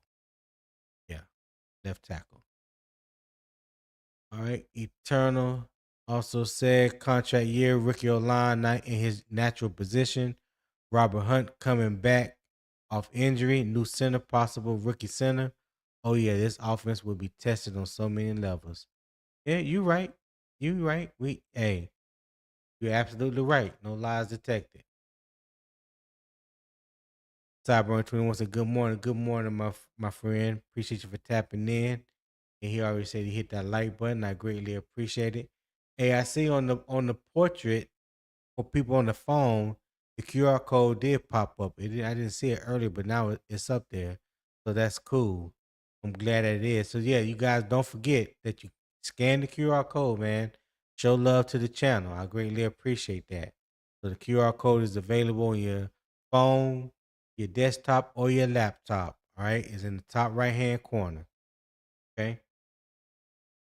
Ronnie Young said, if these offense detractors are so confident in the defense and their top 10 potential, why wouldn't you be confident in Monroe's ability to be ready at right guard day one? You mean right tackle? But I get what you're saying. But hey, I feel you, Ronnie. I feel you. I feel you on that. Tim Bowler says Robert Hunt fully recovered from his injury. I believe he mentioned in a press conference yesterday. I don't remember him saying that he's 100% back, or 100% healthy. I think I think he is, or very very close to it. If he wasn't, I don't think they would risk injury putting him out there if they didn't think he was ready. But yeah, I believe he's closer than what we may think. All right. Eternal Hey, also Tony. said preseason. Oh, Yeah, what's up? You know, one thing I have noticed though. You probably have noticed this too. Haven't you noticed that this coaching staff that we have is way more cautious now about when a player comes in and he has some type of medical or he's kind of dinged up a little bit. They are way more cautious with them now than they were the previous regime, like the Matt Rule regime. Haven't you kind of noticed that? Yes. A Yes, lot more like I have noticed that you they're don't feel hands like they're on trying to rush more. a player back. Yeah. Mhm. Yeah. Okay. All right. I just want to make sure. Yeah, I have. I just want to see if you noticed it. Yeah. Yeah, I've noticed that, and I appreciate that because it benefits it doesn't benefit you at all to rush a player back and for him to risk further injury just because you quote unquote felt like you need him. So now you have put yourself further behind the eight ball if he re-injures himself. I hate to be the dead horse with a stick, but Jonathan Brooks, I try to tell people he didn't need to play his rookie year. Make sure he is fully 100% physically healthy before he touched the field. They rushed him back, and the rest is history. Shout out to Tip Drill Will Robinson. What's happening, my brother? Hey, good morning, everybody. Good morning, panel. Good morning, chat. What's going on, man? Not much, Still in man. Not DC? much. Yeah, I'm still in DC. I had to get. I had some work I had to get done this morning, man. You want to win. Good morning. Yeah, I had some stuff I had to get done this morning, but I'm glad I got a chance to tap in with you. Yeah. I appreciate you tapping in, man. You always show love. I was wondering where you and Long Window was at this morning. I ain't seen him in the Hey, chat and nothing. yeah, Yeah. yeah, yeah. But But hold how on do you? Uh, before I'm you go sorry. real Go ahead. quick. Let me answer an eternal question. He said, "How do you scan the QR codes from the phone? Do I screenshot?" I have absolutely no idea how you do it. This is my first time doing the portrait thing. So yeah, I don't know how you scan that QR code. If you Eternal. have, I got you. Hey, if you have like a secondary device, like a tablet that can actually scan QR codes, use that tablet, and Uh huh. it'll help you scan it. It'll help you scan it that way. Oh, okay. If you Well, have a yeah. secondary if you have like a secondary device. Well, listen to Edge because I ain't know that. I ain't know that. So yeah, there you go. Eternal. I appreciate it though. And he also said, Ronnie, a top 5-10 defense don't mean nothing if the offense can't do nothing. Don't you love bringing up CJ Stroud's situation? Okay, that's between him and Ronnie. I'm gonna leave that alone. But go ahead, Will. What you was gonna say, my brother? Yeah. How do we know that Monroe Freeling wasn't always brought in to be a right tackle? Well, I don't think he was initially brought in to be a right tackle. If I'm remembering correctly, when they selected him, um, then that press conference after the first day of the draft, if I remember correctly, he mentioned that because we had injuries at the left tackle, because remember at that time the only left tackle on the roster was Stone Forsythe. Taylor Mhm. Moton was still on the right. Ickey hurt. So I think Dan probably felt just how we felt about Stone Forsythe. So yeah, I don't think No, he was brought in we had initially Rasheed. to play We left had tackle. Rasheed before we drafted Freeling. We had Rasheed was on the roster. Yeah. You're right. Yeah, you're right. I thought Yeah, Forsythe was brought in to be a center. No, Forsythe was brought in to be a tackle. Stone Fold was I don't- brought in to be a tackle. Yeah, Okay, I cool. don't think he's ever played center. Yeah. Yeah. Yeah, The I guy mean, when from you I'm talking about the guy from Jacksonville. They brought it from Jacksonville. Oh, Luke Or am I Fortner. getting? That's who you talking about. Luke Okay, Fortner. Yeah. okay. So I'm okay. Yeah. I got my line confused. All right, good to go. Yep. Because you got to think. I mean, him coming in and competing for left tackle for the left tackle position seems logical, right? But also from an economics perspective, somebody was going to have to be the right tackle after this season. Yeah. I mean, Some when and you and put it like that. and number one and number two, I think that our guy Brant Tillis and Dan Morgan said you have to get younger and less expensive at position groups, and our Right. most expensive position group is O-line. Yeah.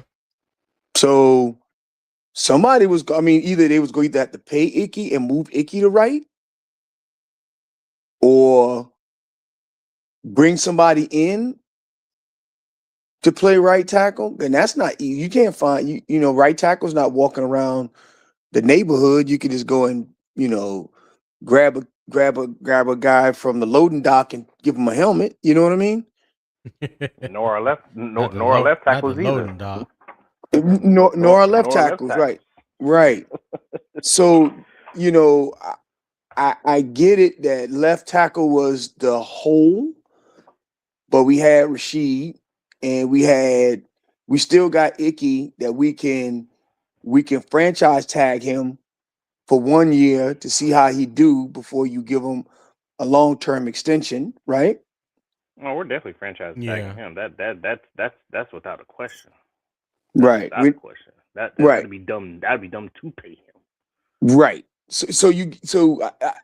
I'm just, I don't know. I'm just trying to add a little wrinkle into the conversation that maybe this was potentially a option all along. Okay. Hey, shout out to Ronnie B for the 30 gems. I don't know what that is. That's on CJ's channel. Yeah, I don't know what that super chat is. Not super So chat, but so membership those gift. gyms. So those gyms. Those are new things that YouTube is now doing because everybody now what they're doing they're putting out gyms out there because they brought Mhm. it over from Twitch and Kick and basically like instead of like gifting like money wise you can do Yeah. you can do gyms instead because every time somebody logs in because every time I go in there's always a message at the bottom part of my screen every time I do a YouTube every time I go on someone's page it says Yeah. redeem redeem your free gyms here and and you can use those to put out for memberships as well. Right. And Oh, it's okay. boosted algorithms. It boosts the algorithm. So instead of just hitting the That's like button, you give 30 Yeah. gems, you boosting that person's algorithm. So Oh. so it's saying, hey, not only did I like this guy, not only did I like the stream, but I use some of my gems to let everybody know I really like this Got stream. you. Right. yeah like Got you. hey Got you. check this guy out right here yeah Yeah. Got you. Okay. But Hey, I I appreciate that, believe you have Ronnie. to be. I believe you have to be a member. I believe you have to be a member in order to use them. Well, Because you yeah, can get them because I you can get them without being a member. But I think in order to use yeah. them, you have to be. I think you have to be a member. Okay, because I can't have I can't do the super chats and stuff on my channel yet, but I know CJ can on his Hmm. channel, so he's he's coming through CJ's feed Mhm. right Okay. now. But either way, Ronnie B, I definitely greatly appreciate that, my guy. Thank you for looking out. Thank you for the 30 gems, and it says clutch. All right. Tell him say he was battling Walker. Will stop it. I just said that I was trying to just provide a different context. See what I mean? Yeah. That's all. I was just that's it. He turned 2-5. He said, whole time all we saw was Walker versus Monroe via reports. Yeah. I don't know. I don't know why he's starting with you today, Will. well, Let me you read know these what? last two and let me read these 252 last two real quick. always. Yeah, I'm Yeah. sorry. Yeah, you know he gonna find Ronnie said Eternal, who do you think the offense is competing with in practice, sir? I do believe that iron sharpens iron. If this defense is top 10 like y'all love to throw around, Monroe should benefit greatly. Okay, that's a conversation for the chat right there. All right, let's see what we have here. I think Stone Forsythe was signed. This is Panther Pickle. What's up, my guy? He said I think Stone Forsythe was signed to be a backup, like a swing, because Josh Nyman was going to start at left tackle till Ickey was back, and when Nyman retired, Walker was signed. Yeah, yeah, that definitely has some truth to it. He also said I think they was looking at tackles because of Moton and Ickey future here was in doubt. That very well can be true. Catch this last one with a shock. Say, man, I don't know how Stone Forsythe will do, but he was terrible last year. I don't want to see him on the field.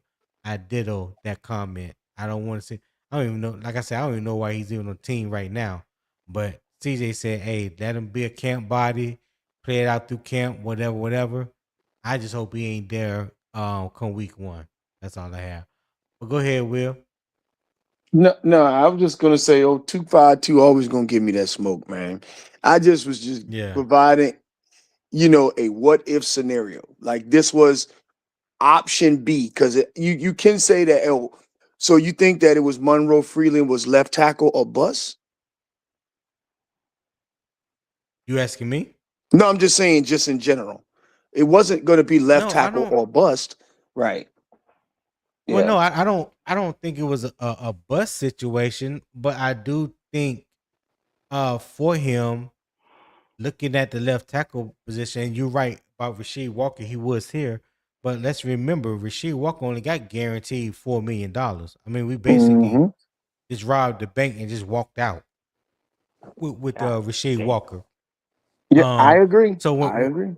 so when I look at it from that standpoint, I don't look at the left tackle was guaranteed for Rasheed Walker. You know what I'm saying? I looked at it as, Monroe Freeling was gonna come in and him and Rasheed Walker was gonna battle for that left position. And whoever didn't win it was gonna end up being a swing tackle. Now, unfortunately, because we got the news on what happened to Timo just a couple days ago, or yesterday it was, um, that literally opens up a spot. So that left tackle position, that battle is null and void now. It's not even a thing anymore. You know what I'm Correct. saying? Dan Morgan made that clear yesterday. Rasheed Walker left, Monroe Freeling right. So I'm just glad that we will see him on the field because I believe he's that talented. I believe he can definitely help us. Is he going to help have his lumps as a rookie? Absolutely. But I hope them boys baptize him in training camp. I hope they give him everything that they got and he can see it before week one. Hmm. Hey fellas, so I got something interesting that I found. Hey, this is from Over the Cap. Just let y'all know it's from Over the Cap. So they were talking about Mm-hmm. offensive lineman investments of 2026. This was written by Jason Fitzgerald from Over the Cap. Where we look at our contracts. This little Yeah. quote right here, it's not really a quote. It's more of like a passage of what he said. This is a passage of what he says. Again, this is from Over the Cap, written by Jason Fitzgerald. Right?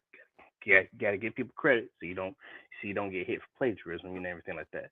So basically, what he said in this part right here, he said, not surprisingly, the Eagles ranked tops in the NFL in this metric with over $110 million per season invested in their offensive line. The only other team over 100 million was the Panthers. The Panthers group has more upside of the two.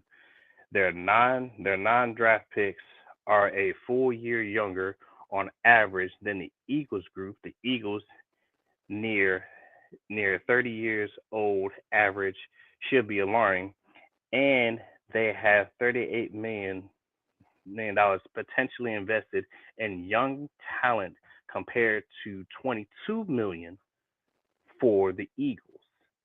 And as they said that, I scrolled down and I looked at the rankings. Yeah. The Eagles are number one. We are two. The average, the adjusted average salary for the Eagles is 110 million, while ours is 102 million dollars. With the average, with the veteran age of for the Eagles is 28, is a 29.8, which ours is 28.8. But the adjusted rookie salary. Listen to this. The adjusted rookie salary for the Eagles is $25.17 million. Guess what the Panthers is? Take a wild guess. Cause nobody's making big money on that line but Timo. So it probably averaged around, I'm just taking a wild guess, 13, 14 million. Will, what you think the number is? I think we got more rookies than they do, though, Tony. So what? 28 to 30 million invested in rookie salaries. Oh, you're very, very close. So our adjusted rookie salary for us is $38,310,548. Right. That's We got a lot of money wrapped up in the rookies. Right. 37.4%. I thought you was talking about just the offensive line. Of our rookies. Yeah. This is exactly what it is. That's The offensive line. Yeah. This is offensive line. Okay. You talking about undrafted free agents? Oh, everybody drafted, undrafted, and all everybody that. who's a rookie. Okay. For us, that's Okay. I got you. 37.4 salary as our rookie salary for the offensive line, while the Eagles is 22.7. Now the Eagles have 3 veterans, and we have 6 veterans, but the Eagles have seven rookies, while we have 4 rookies.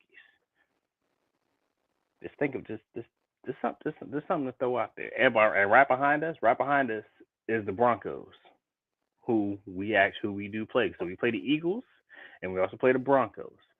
Remember that come time when we actually play them and their defense. Now, mind you, the Eagles defense is pretty damn good, but the Broncos defense was ranked 2.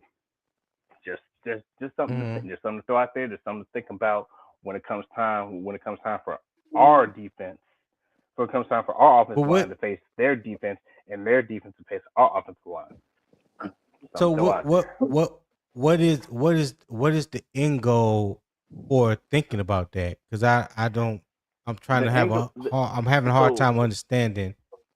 So basically, the end goal with that. So basically, what Will brought up, jokingly or unjokingly, was that did we bring Freely in to play right tackle? Well, right now we have investments that are, questionable. Ickey, 5th-year option. Taylor Moton on his last year. Josh Nyman, surprisingly retired, and we just brought Brady Christensen back. And right. and what's been the biggest thing for the last year and a half? What is our biggest investment? Offensive line, right? Okay. because the sacks went from 68 down to 32 down to 24. The sacks went down. I don't. I'm having a hard time. Because when you're talking about now, you can't just be talking about the rookies that we drafted and undrafted free agents that we signed this year. Are you talking about people that are playing on rookie contracts right now on the offensive line? Yes. Mm-hmm. Yes. First Okay. term contracts. Yes. Okay. That's So what it is. So you got Ickey on first term contract, Monroe Freeling, of course, Sam Heck. Okay. The two undrafted free agents, Albert Reese and Isaiah Glass, which we probably know they probably making what, $1 million, if that, the first year. So the biggest number, I get where you're going now. The biggest number is because we picked up Ickey 5th year. This is his 5th year, and it's like a 27. Oh, hold on, is it 27 million? I think this it's year? somewhere up in there. Yeah, I think it's somewhere up in there. I literally just had it. Yeah. Man. Hold on. Yeah. It's right here. So his 5th year option takes up about 70% of that. You know what I'm saying? So yeah, I understand. I understand where you're coming with the number. Go ahead, Will. You was about to say something? Yeah, I think that what that guy is trying to illustrate. Not only are we number 2 on contracts at 102 million or whatever that number is. Yeah, it's 102. Yeah. But a third of that number is invested in rookie contracts. So we're going to be younger, and they're investing not only draft capital, veteran contracts and draft capital to sustain it over time. Right. Real quick, Will. Hey, Red Swarm, I need you on the panel, man. The next topic is near and dear to your heart, my brother. So I'm glad you finally tapped in. I need you on the panel for this next discussion. This is just for you, my friend. Go ahead, Will. Yeah, so I think that's what I got from, because I ran and kind of perused the article there. But I think that's what he was trying to say, because they're looking at analyzing numbers and projected numbers over time. Yeah. So I guess what he was trying to say is, like I just said, we have a healthy mix of veteran large contracts and rookie wages to be able to support that over time. So I wonder how that's going to shake out, because Damian Lewis is I call him Mr. Nasty Man. I mean he don't play around in the trenches, dog. Nah, he don't. So He don't. Damian, because Damian Lewis gonna get an extension. If Robert Hunt plays at the level that he always plays at, they gonna want to keep both of them guys, right?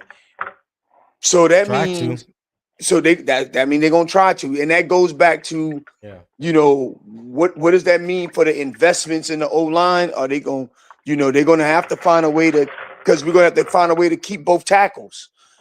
And so that means so you understand now why they couldn't pay the center this year. Yeah. Right. I mean, it does make a lot of sense though. Right. But also since we invested in this old line, no, because that's gonna go down. That's gonna go down to a spot we don't need to be talking about. We're talking about strictly O-line. I'm not going down that rabbit hole on my show. When I talk about these contracts and everything, I'll go down that rabbit hole then. Right now, not going down that rabbit hole. Not setting myself up for that. Well, I appreciate it. Real quick, shout out to Red Swarm. He said, "Good morning, vets. Top of the morning to you, my guy. Thank you for tapping in. Hit that like button and also hit the panel. I'm gonna drop the link for you, Red. Real quick, let me drop that link. All right. Shout out to Marco Cash, he said, "What's up, Panther Nation? What's up, Marco? What's Appreciate you going for on? tapping in, my guy. Make sure you hit that like button as well. Pickle, Panther Pickle, appreciate you, my guy. Thank you for tapping in. Hit that like button as well. QJ Smith, thank you for tapping in as well, sir. Hit that like button. Thank you for tapping in. If there was anybody else that I missed, I don't believe so. All right. SC says, get them likes up. Only 35 watching, and only 19 likes. Put them hammers to the like buttons, and on both platforms. Thank you. Come again. All right. And yeah, I don't know what happened. That an error occurred on YouTube on CJ's channel. This is okay. All right. But yeah, will you finish answering the question, Will? Yes, sir. Okay. Well, what about you, Edge? Oh yeah, no. Oh yeah, I'm good. I just want to bring that to your attention because like I said, when we talk about offensive line, and that's happened because I was looking at a contract that happened to pop up. I'm like, what is it? Isn't this interesting? You know, talk about offensive lineman, and then that comes up. Okay. So, you know, I had a peruse in and try to get that. But what I think that does tell me though, what does tell me is that our previous regime, they were looking at O line, but they were looking, but I feel like they were not fully invested into it until we saw what we saw within the first year and a half, you know, with the new regime. You know. But what you mean by that? Like, okay, so we brought Ickey in, you know, and then we got our guy. Then we brought in Ickey. And then we brought in Ickey's running mate, Chandler Zavala, you know, and we were kind of, you know, fluctuating with offensive line because we brought in guys at the offensive line that were like, okay, well, we don't know about him. And then Brady Christensen was in and out the lineup because we didn't know what the heck he was going to be. And then we definitely needed a left tackle. The only consistent part that we had was Taylor Moton playing right. Only consistent. And then our guard play was getting all shuffled around and everything. And that's what made freaking Bradley Bozeman's job a lot harder. Not saying it was Bradley Bozeman's fault because it wasn't. It was mainly, you know, the guards position kept being a revolving door. So Bradley Bozeman had to, you know, compensate for both, not only one side but both sides, while having a rookie behind him. You know what I'm saying? Right. So when we got Tillis in here and we got Dan Morgan in here and he actually said, hey, we're gonna fix the trenches. We actually went out and we fixed the trenches. Yes, did we invest a lot of money into it? Yeah, we had to invest a lot of money into it because of the player, because of the guy that we had behind us that's running the show, you know, and then the players that we have around him. I mean, so we had to invest in that offensive line and everything. We literally had no choice. I mean, everybody says you win if you want to win a game, you win in the trenches. You win in the trenches, you can control the game. It's all about willpower. That's a fact. Are you willing to take a man's? Are you willing to put a man down against his will when you're on that field? That's what you do in the trenches. That's what the offensive line does to the defensive line. That's what the defensive line does to the offensive line. And how you gonna beat both? You better put the best investment out there. Is it gonna be expensive? Yeah, it's gonna be expensive. But you know what? If it can help you for the next 3 or 4 years, or even 5, if you can stretch it that long, then you do what you got to do. I mean, that's basically how I look at it. Got you. Hey, let's welcome to the stage my man, Elder Long-Winded, aka known as Red Fine Bomb. What's going on, my brother? Boy, you so wrong, man. You so wrong. That's how you treat your friends. That's how you treat. That's how you treat your friends. All right, then. Well, hey, at least you honest. hold on, and so that you don't feel left out, we got Elder New Lungs over here on the other side of me. So yeah, y'all both got new nicknames. Hey, Yeah. hey, that's okay. Thank you. Hey, Thank you. hey, I want y'all all to know. I want y'all all to know. I text Tony 7 o'clock in the morning his time and told him to get up, tap in, hit the like and subscribe. Damn, sure did. Share the link. I showed my wife this. I said, "Look at this shit right here." I said, "Look at this. Get your ass up. Yeah. Get your ass up." And I want you to know I set my alarm for that. That's crazy. That's crazy work. That is crazy work. Wow. Eternal said, "Facts, Poppy. He need a front porch and a rocking chair with a paper fan on a stick." Damn. Jesus. Edge. Damn. Good Lord. Boy, Hey, y'all crucial. So I had one more question, and then we're gonna move into one of Red's favorite topics that I know that he would appreciate.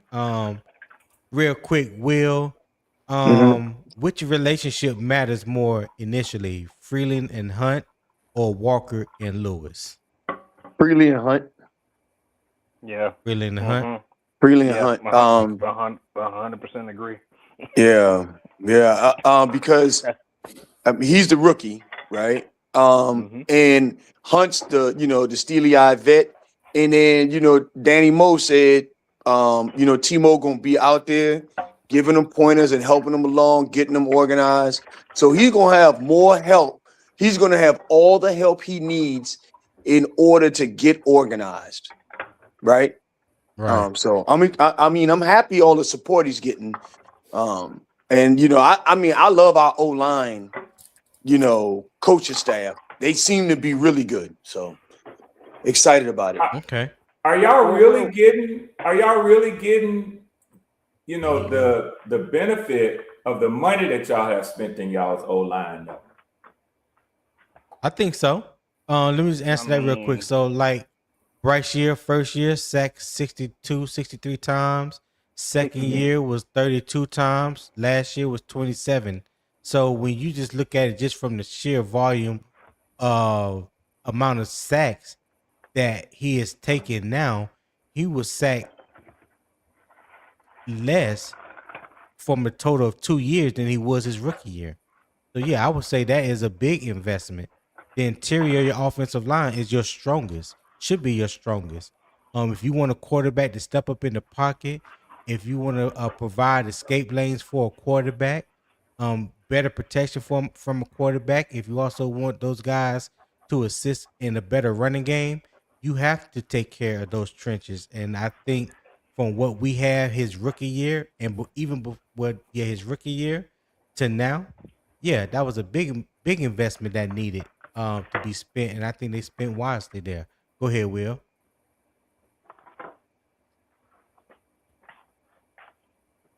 I was going to say I agree. I'm sorry. I was going to say I do agree that we have seen our return on our investment.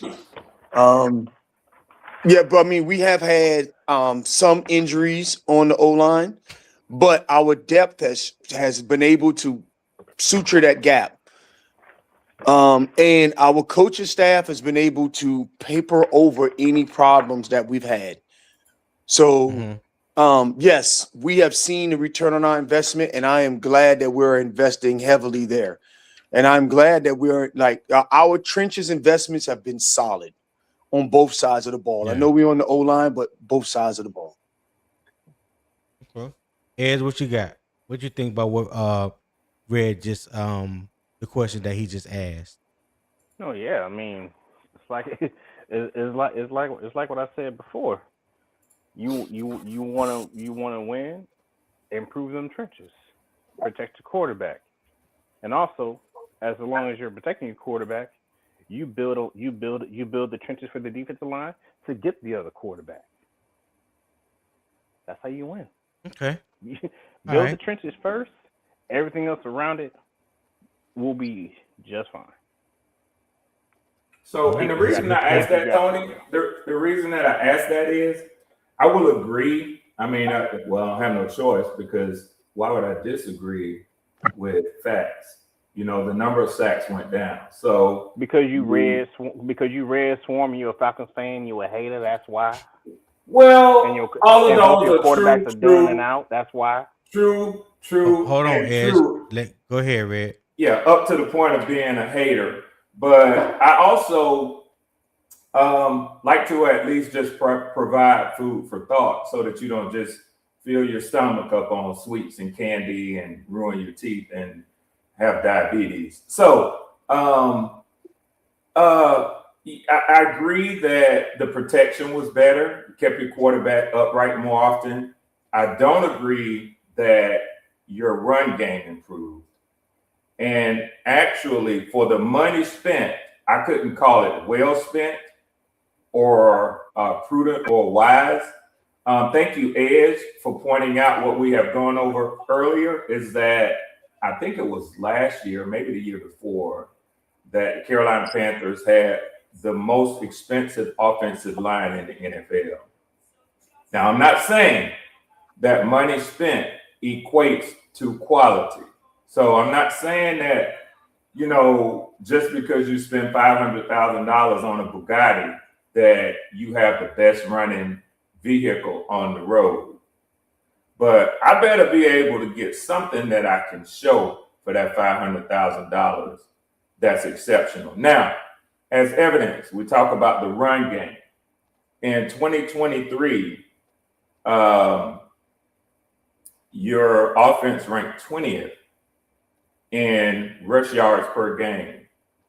After you spent that money in 2024, you ranked 18th.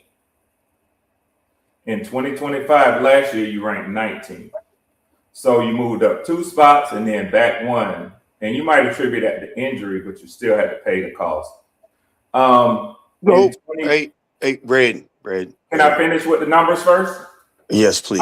I want to give you the pass numbers first. I just gave you the rush numbers. Here's the pass numbers. Okay. In 2023, you ranked dead last in passing in the NFL. We know what a horrendous year that was for your quarterback. In 2024, you ranked 30th after all of that money so well spent. I'm just talking about the production that was yielded from it. So you went up 2 spots, and then this last year, you ranked 19th. Now, that was a big jump. Now, I give you that. That was a big jump. But big enough for all the money that you spent? I'm done, Will. Okay, good. We've had 1,000-yard rushes every year, 2024, 2025. We had 1,000-yard rushes. I think in 2023, we had a 900-yard rusher, I think. I guess what I'm trying to say is the running game has been over those last couple of years, 2024 and 2025, the running game has been effective. If you just want to just go by rankings, sure. But when rankings comes different things. How much did you run? Were you in scenarios where you were down in the game and you had to pass the ball more? Where they was teeing off on the quarterback and the balls wasn't connecting because they knew you were in obviously third quarter, you're in an obvious passing situation. There's so many things that contribute to a ranking number more than there are all kinds of other factors other than just saying you invested $102 million in the offensive line and you ranked 19th in running. That is a very skewed way of kind of looking at it and taking numbers and then connecting those numbers to productivity only when you haven't looked at the full body of the why. And I don't know the answers to that. That's what the front office get paid to do. But if you want to be just a ESPN analyst and say they were ranked 19th in rushing, how much were they? And obviously down by 10 points in the fourth quarter. Right? There's just so much more to that than just that. And that's how come you're the resident hater. So the resident hate channels have all of these numbers lined up to eschew facts or to obfuscate nuance around a topic.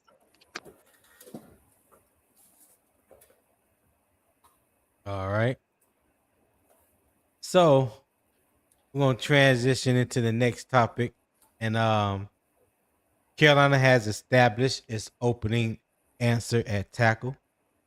They have already came out and said that Rasheed Walker will be the left tackle and Monroe Freeling will be the right tackle. So I think that is pretty much settled for now. One of its closest division competitors still has a major question at quarterback. All right. Let's examine what is happening in Atlanta and what it could mean when Carolina visits the Falcons in week 2. All right. So the halftime report is the NFC South. And Atlanta enters training camp with Michael Penix Jr. and Tua Tagovailoa expected to compete for the starting job. That competition cannot be evaluated equally until Penix receives complete medical clearance. Penix participated in individual and 7-on-7 work during the spring, but was held out of 11-on-11 periods and had not been cleared for contact. Yeah. So the facts is Penix underwent surgery after partially tearing his ACL. He started 9 games in the 2025 season, passed for 1,982 yards, 9 touchdowns, and 3 interceptions. Tagovailoa joined Atlanta on a 1-year contract. Tagovailoa received substantial full team work during the offseason program. Carolina visits Atlanta in week 2 and hosts the Falcons in week 18. So, put a little context to that. These quarterbacks create different preparation challenges. Tua is at his best when operating with timing, anticipation, and defined reads. Penix possesses the stronger vertical arm and can challenge a defense downfield. If Atlanta has not settled the competition before the regular season, Carolina may have to prepare for 2 different versions of the Falcons' offense. However, the Panthers cannot assume the competition will remain unsettled through week 2. All right. So the question that I have for you guys on the panel, and Red, since you are the resident Falcons fan, you can go first.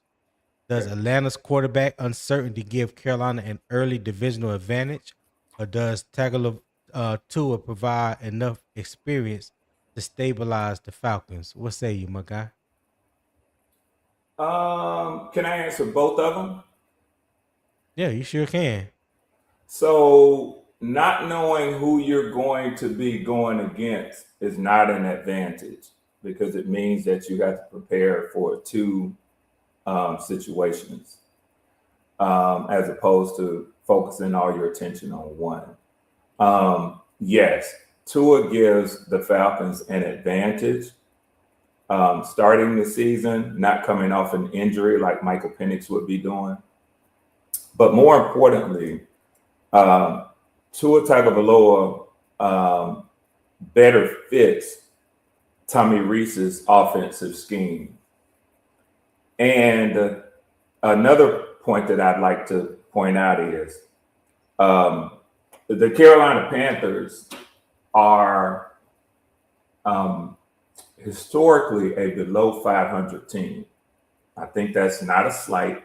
That's fair to say.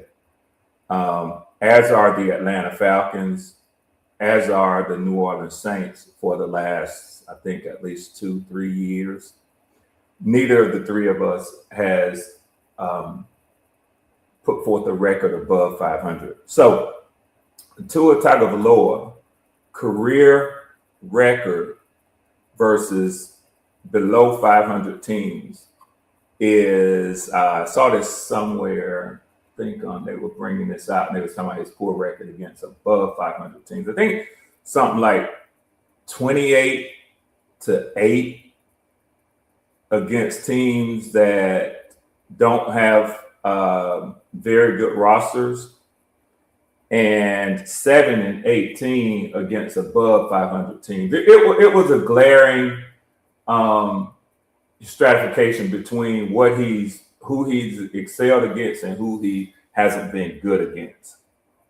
But I think that the Falcons present a better offense for a number of reasons under Tua Tagovailoa. His experience, his quick release. Now, Michael Penix has a stronger arm and can deliver the ball further down the field with more accuracy. Tua Tagovailoa does not have a strong arm. But I don't think that's a big concern for the Falcons because we don't possess any burners at the wide receiver position. So most of his passes will go to big-bodied receivers, Kyle Pitts and Drake London, namely, and then near the line of scrimmage with Zachariah and with Zacchaeus, guys like that. It's yet to be seen what we'll get out of Jahan Dotson. So that's my answer. Okay. All right. Before you go, Will, hey, listen, we've been in here over 2 hours now. If you're enjoying the conversation, the debates, good vibe, good energy, please show support to the channel. All right. My daily goal is $25. $20 away. I would greatly appreciate it if you guys would support the channel. Scan the QR code in the top left. If you are watching on your phone, I know the QR code is there, but I can scan it just now with my phone. So yeah, you guys probably can't scan it neither, but there is a pinned link in the YouTube chat at the top of the chat to the PayPal.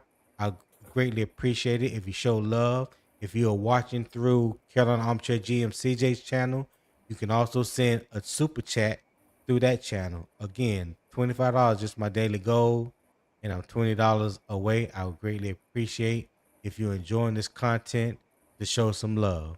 All right, go ahead, Will. Yeah, not sure the sub 500, above 500 thing actually matters. So I'll just put that to the side. So, but the question, does the Panthers get an early advantage, with quarterback uncertainty? The only way that it is an advantage is if right early in training camp, Penix is cleared for contact and they split reps. They start splitting reps, then it takes a longer time for the offense to gel and get rhythm and that type stuff. So that could become a sort of an advantage. But to the point of just going directly at the Penix versus Tua conversation. Right. Tua is a great, accurate rhythm and timing quarterback. And it probably fits that scheme well. We beat his ass last year. Facts. With the great wide receiving core they had. They did not have a Tyreek Hill on the field, but they was killing us with that tight end play. I think they had I thought they had Tyreek Hill that game. I don't. Didn't he score? He didn't play. He Waddle and Waller. Waller. Okay. Yeah. And so they killed us with that tight end. Killed us all game. I mean, he was unforgiving. He was making a whole diss track album on the field. And he's available right now in free agency. Just throwing that out there. Hey, listen, I don't want to talk about tight end stuff because I know that I've been wrong, and I don't want to even touch the tight end stuff because I done touched the stove and got burnt. You can bring it up. I bring up tight end stuff. People, Eternal 252 gonna be yelling at me in the chat and everything, and I'm good on that. I done got beat up enough. But anyway, difference in Carolina. Well, he raises the floor. He raises the ceiling of our tight end productivity room if he was there. However, however, when you start talking about the matchup, I got 8-ball and deuce out there. You better bring your A game, period. I got 8-ball and deuce out there. And we gonna see how much chipping happens on that front four. We gonna see how much chipping happen on that front four. The whole chipping conversation and edge support, because we all know that Tua,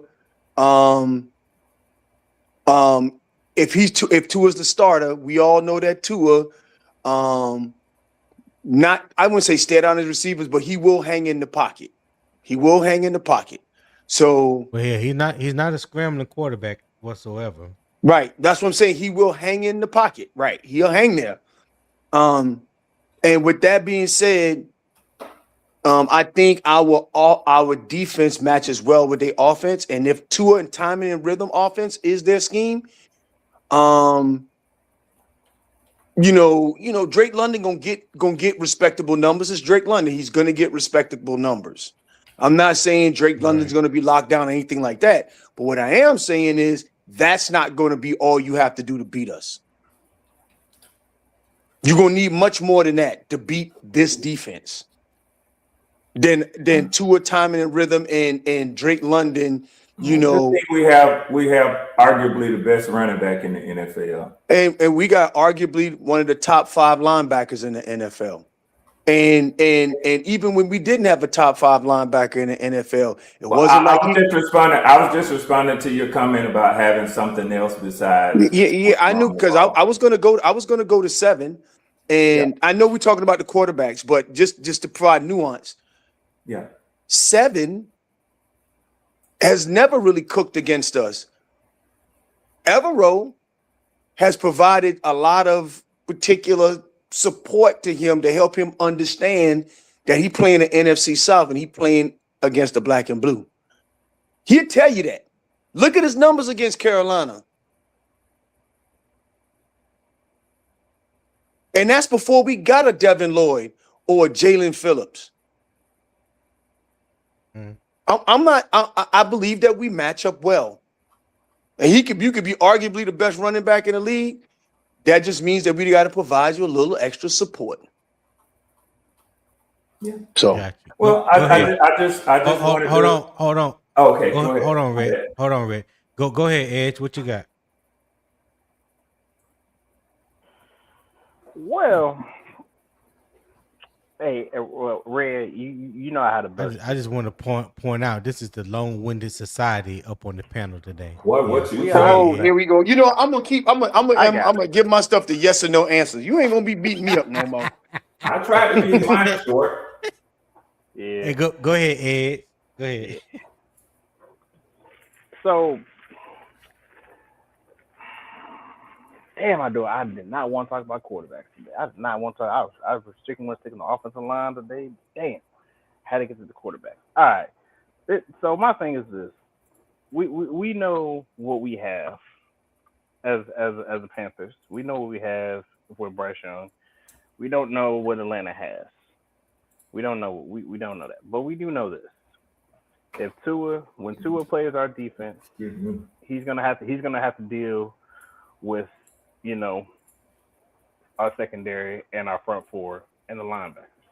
Penix, he's been there, done that. He's dealt with it. He's seen it. Could he give Tua some pointers on how to potentially beat us? He could, but is it gonna stick? We don't know, because our defense has gotten better. And the one weapon that Atlanta has is Bijan Robinson. You know what? No, I give y'all much more respect than that. Y'all have Bijan Robinson, y'all have Drake London, y'all do have Kyle Pitts. I will give you guys that. But can your offensive line hold up though, Red, against our defensive line?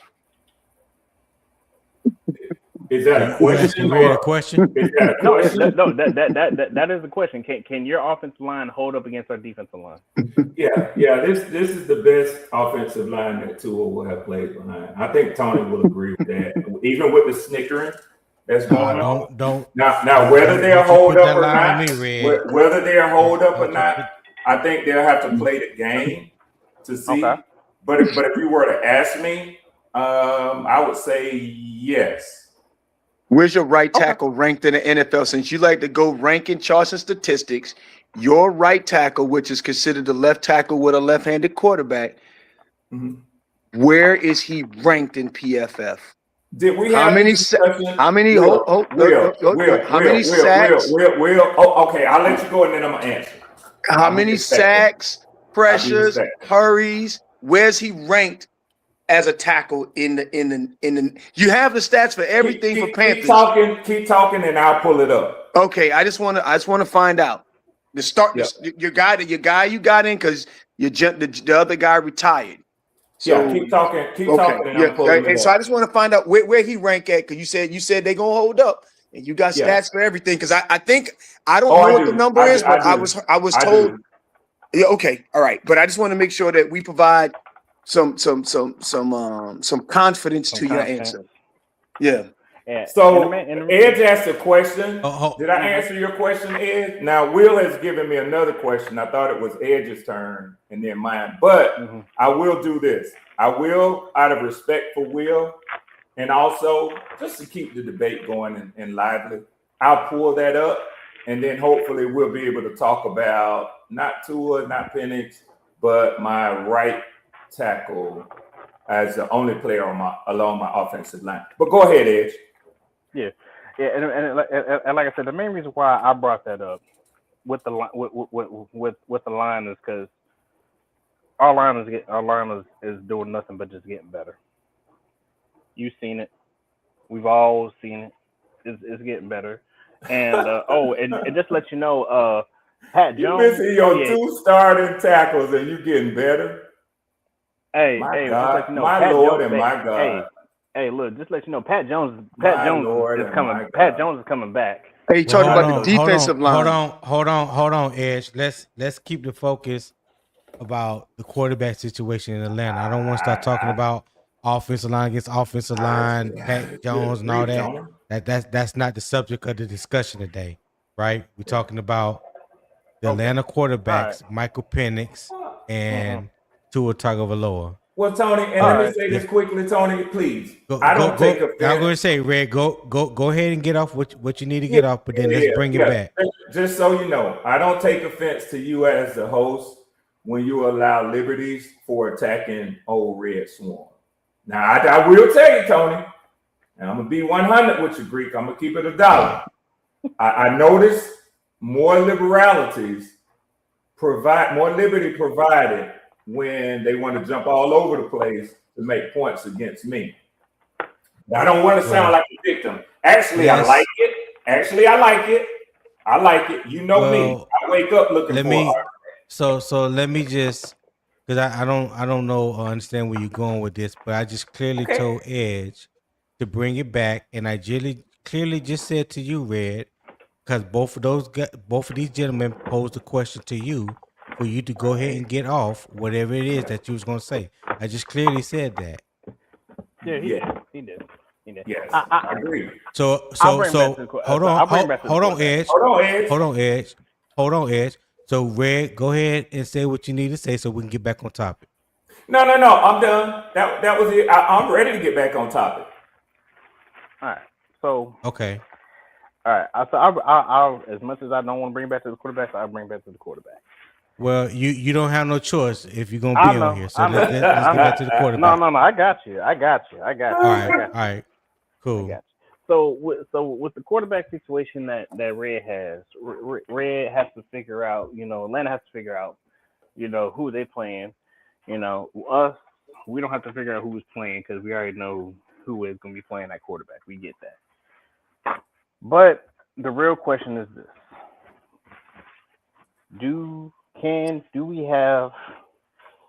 does our quarterback Bryce Young have enough to not have a slow start? That's the biggest question. That is the ultimate biggest question, because everybody knows over the last 2 years, when it comes to having slow starts, Bryce Young is the king at slow starts. We can't afford to have slow starts, because when we have slow starts, what happens at the end of the season? We're falling off. We're losing. We're squeaking in when we should have been winning. We're doing all of that. We're division champs, but we're still squeaking in. We can't afford to have slow starts this year, especially during a contract pivotal year. Because I don't mean to cut you off, but again, we're talking about Atlanta quarterbacks. We're not talking about Bryce. Listen to me. Just listen to me. I'm gonna try this one more time. Stay on topic, or if not, I'm gonna have to put you back in the chat, and that goes for everybody. All right? Stay on topic. Go ahead, sir.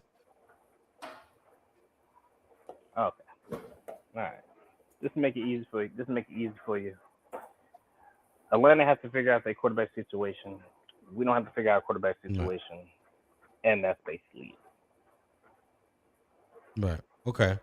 All right. So let me ask y'all a question, and of course, Ray, you can go first again, because we are talking about your quarterback situation.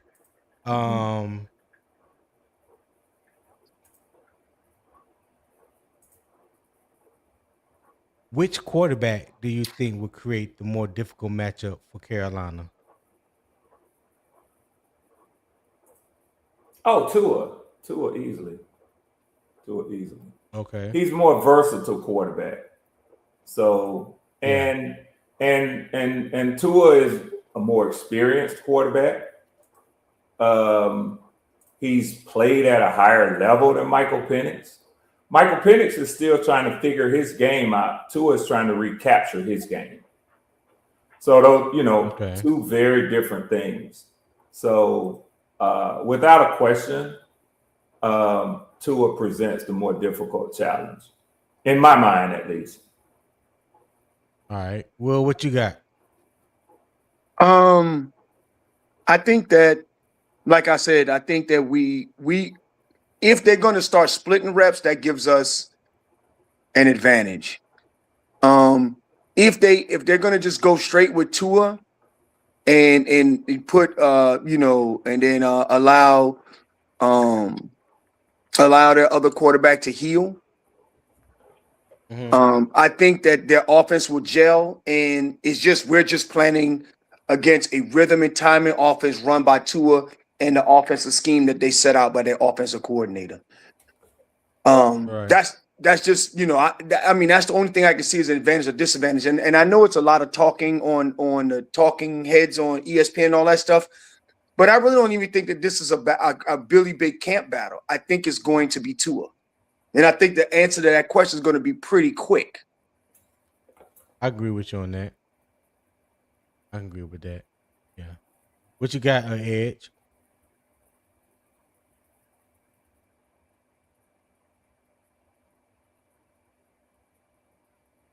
Okay, Edge not here. Can you hear me, Edge? Not my bad. I was talking. I was on the mute. All right. What you got, man? Which quarterback would create the more difficult matchup for Carolina? I mean, I don't know. I mean,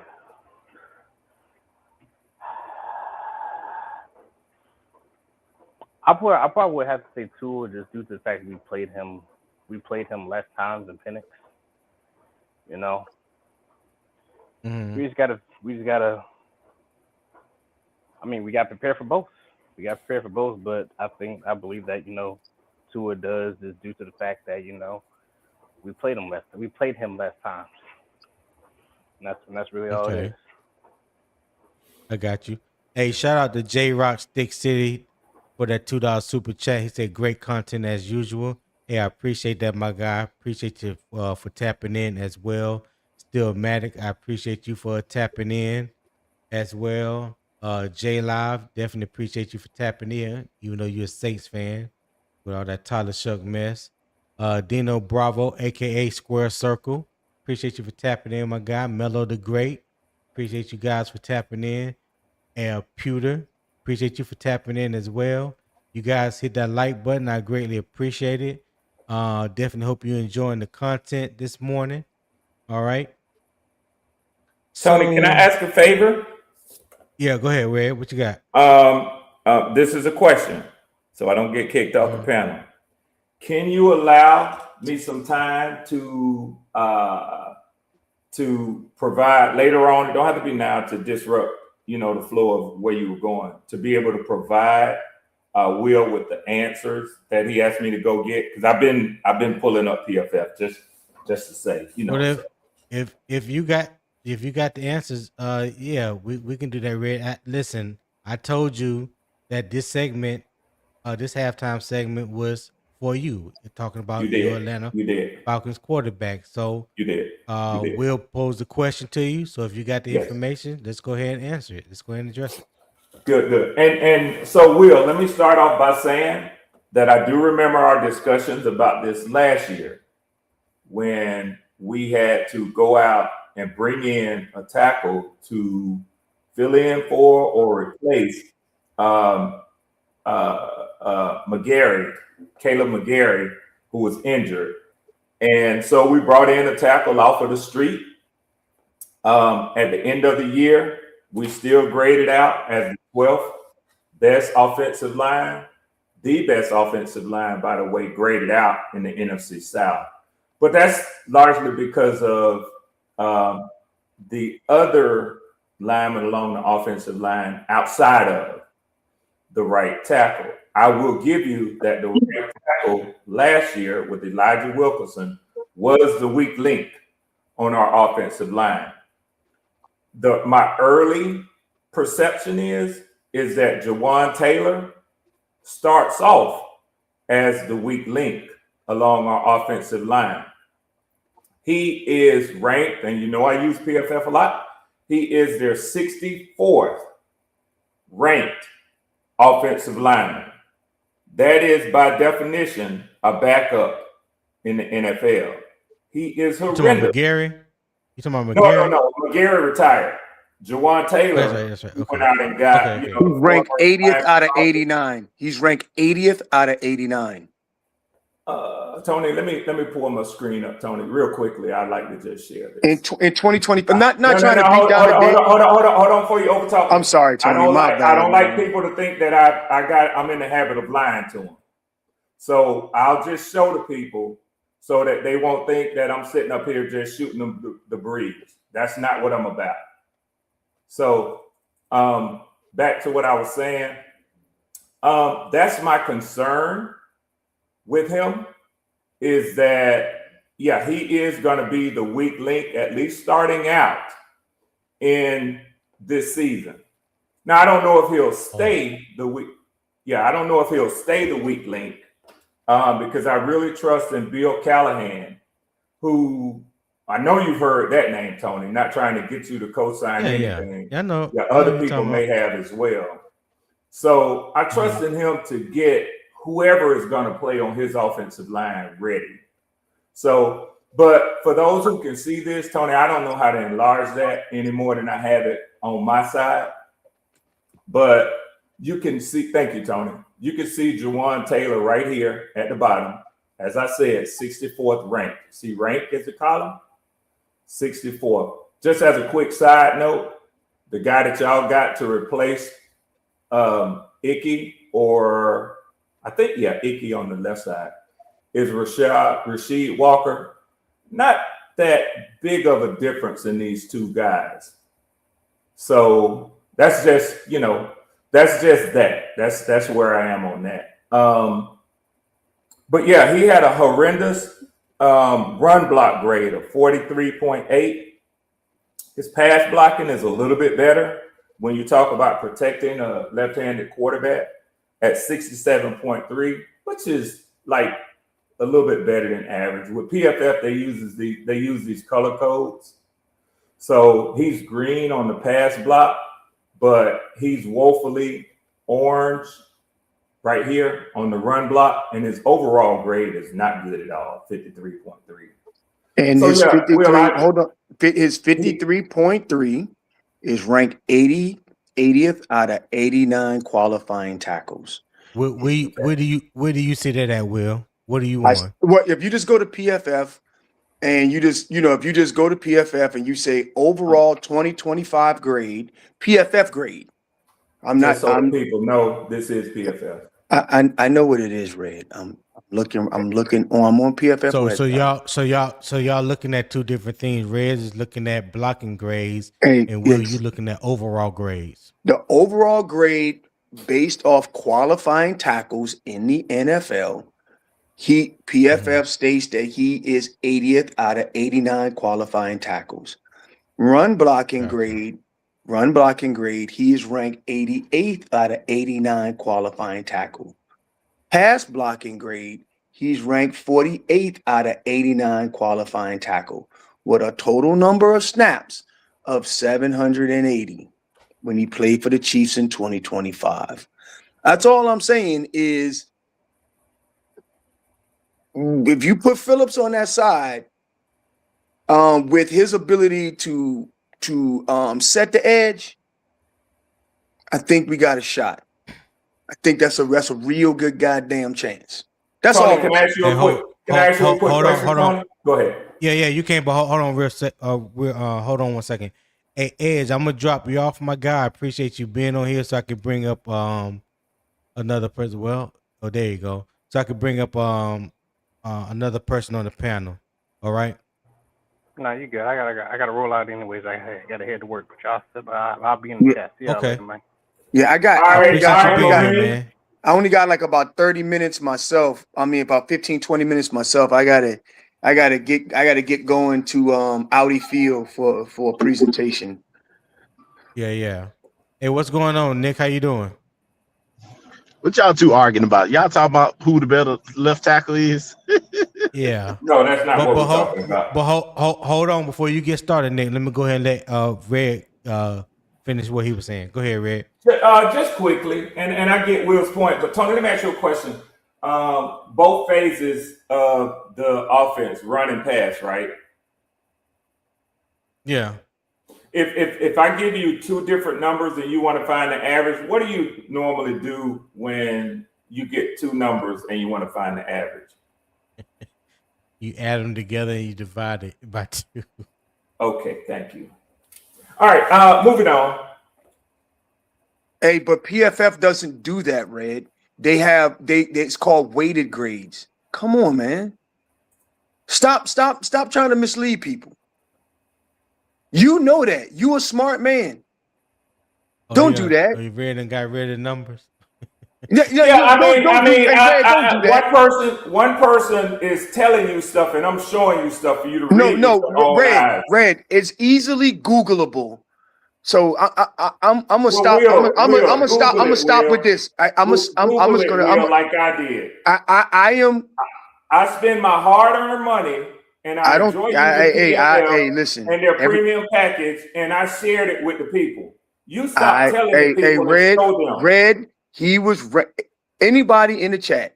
If you got time, go Google that guy and look up where PFF have him ranked. That's it. But Will, it doesn't matter. And listen to me, Red. They're gonna believe you anyway. I just wanted to show it because I don't like for people to call me a liar. I didn't call you a liar. I know you I did. said that I didn't just misleading the people. Because when you say when you got two numbers and you divide by two to get the average, Red, you know that PFF weighs one statistic higher than the other to give you a combined average of how they would rank that particular player. Context, right? Will. Right. Context matters. So anyway, I'm sorry. I'm sorry for getting off topic. Let's focus back on Tua and Penix. All right. What's going on, Nick? I'm laughing at that. What tackle are y'all? So y'all, y'all. No. Nick. They already had they spill. They already done with that whole tackle, this All and that. right, So all right. we're I'll gonna leave it get back alone. on we're gonna get back on topic. So I just asked you a quick question. We was talking about Michael Penix and Tua Tagovailoa for the Falcons. Which quarterback do you believe would create the more difficult matchup for Carolina? The more difficult? I don't think either. I don't think either. These are two. Okay, these are both two quarterbacks. These are both two quarterbacks that we are familiar with. We played both of them last year. Played both of them last year, and I mean, at the end of the day, Tua is a spot thrower. We know that. And if you can move Tua off his mark, you can make him make mistakes. So at the end of the day, I'm really not. And Penix is still growing. I'm not 100% out on Penix. A lot of people are saying that he's trash and all that kind of stuff. I don't agree with that. I just think Penix needs some time to evolve his game to the NFL. That's all I believe. But I don't think either one. I mean, if I would have to pick, I'm going to probably pick Tua. Tua has a little bit more experience.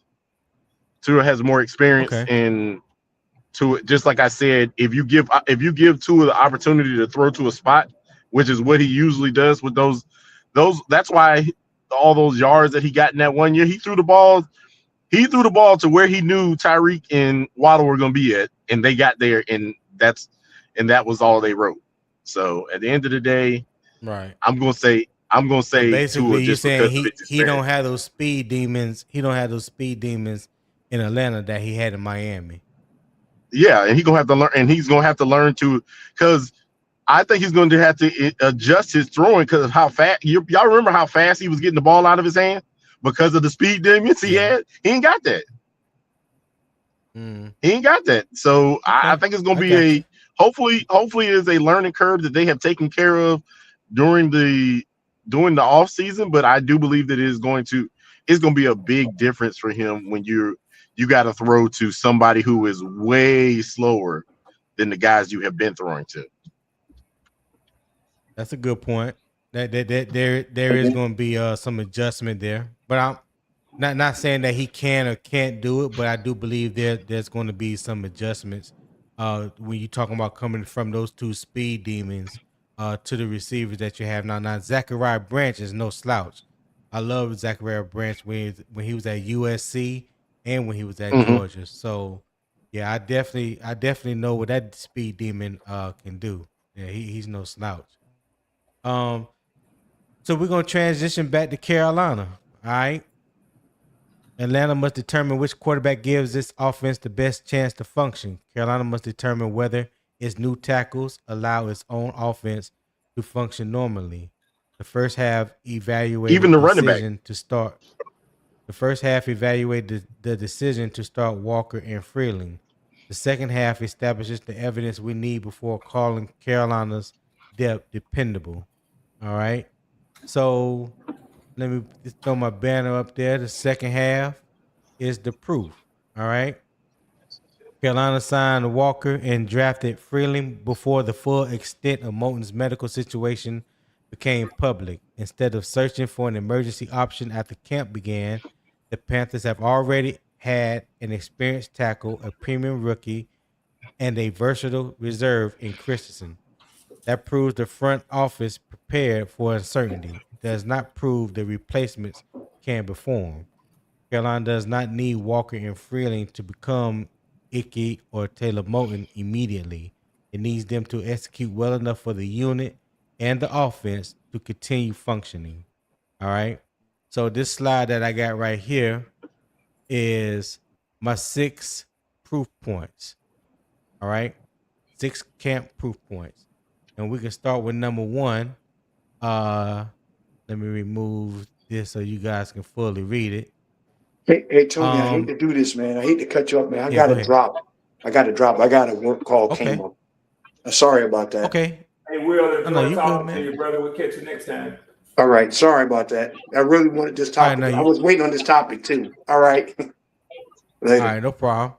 Later. All right, later. All right, so the independent protection. I asked you guys, and Nick, you can go first. Can Walker and Freeling handle normal protection assignments without constant help?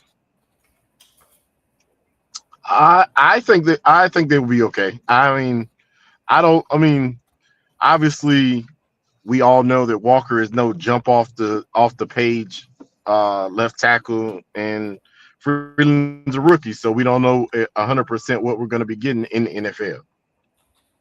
I'm gonna say that again, in the NFL, we don't know 100% or good. A lot of people are skeptical about him going from one side to the other, but he played the right side as well. So I think they'll be okay. I think that they can be serviceable. And I'm going to be 100% honest. I think if he becomes more than just serviceable at the right side, Moton might have lost his job.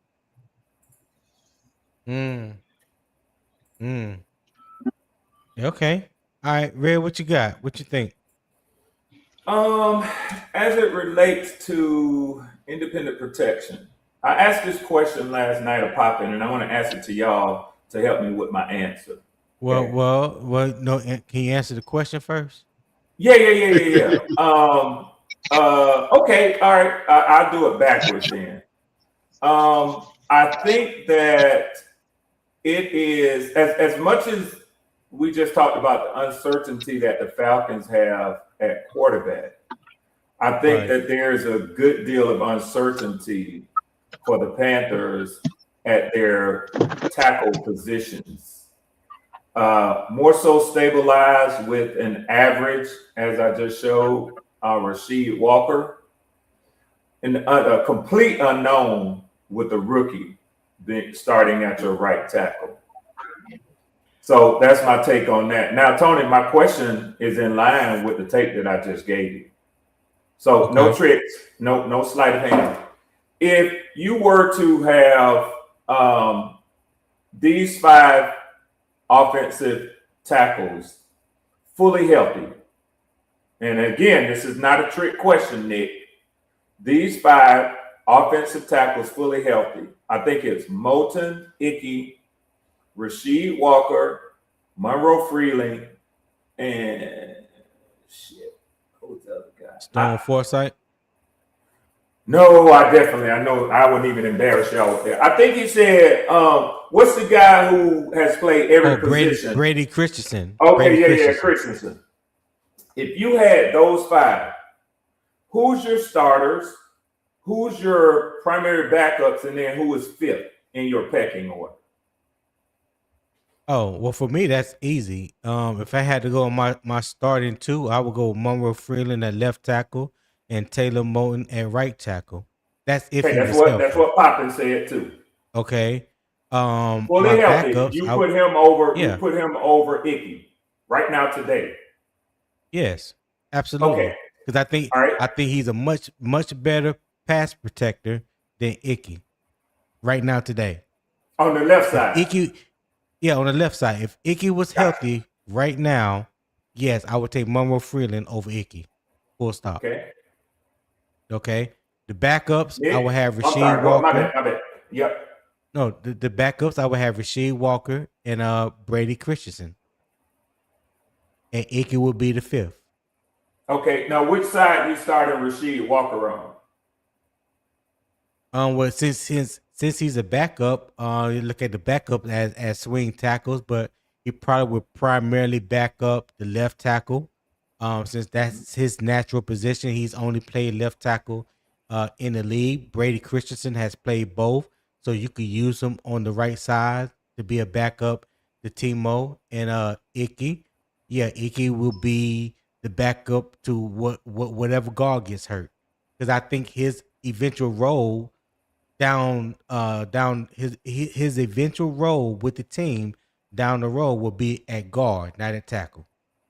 Now that's just my opinion. Oh no. And Poppin said the same thing, to his credit and to your credit, for the way that y'all see it. They said it the same. He said it the same way. And I'm curious to hear you say that, because he didn't give me sides. He didn't say Freeling left or right side as you did. But wow, now and with the respect that I have for you and knowing the trenches, past the trenches, I don't know why they put him on the right side. But yeah, Nick. Well, you talking about Monroe Freeling? Yeah. You talking about right now? I mean, they need your best left tackle on your team. You just clearly said he is your number one choice for a left tackle. For me, yes. But clearly that's not that's but not what the Panthers think. Hold on, Nick. Yeah, but no. But that's not what hold on for a second, Nick. But that's clearly not what the Panthers think. That, like I said, that's my opinion. If it was me and I had to make the decision, yes. And again, this is talking about if Timo is healthy. He's not healthy right now. If Timo was healthy, that's my question. If Timo was healthy, I would start Timo at his natural right tackle spot and Monroe Freeling at the left. So the initial talk was that Monroe Freeling and Rasheed Walker was going to be a battle in camp for the left tackle position. Given that Taylor Moton is going to be out with a lung injury, don't know how long he's going to miss. That was a great opportunity to move Monroe Freeling to the right tackle position, which he has played in college. Now, his last 18 games was at left tackle, but his first 2 years at Georgia, he has played some right tackle. Rasheed Walker has never played right tackle, so it makes kind of sense that you will move Monroe Freeling over there. So that camp battle that people were thinking or that I was thinking was going to happen at the left tackle position, that's null and void now. That's already been decided. Dan Morgan said that yesterday. Go ahead, Nick. You didn't say it at all. I wanted to say the same thing. You use the hypothetical in saying Timo's healthy. Timo's healthy. Yeah. Obviously, we put Monroe Freeling on the. I'm gonna be 100% honest. Currently, I believe if everything works out, which I know that there's a high percentage that things work out for linemen in the first round, coming out the first round. So if everything works out, I actually think Monroe Freeling might be our best tackle on the team currently. That's just my opinion. I understand what we got in Timo.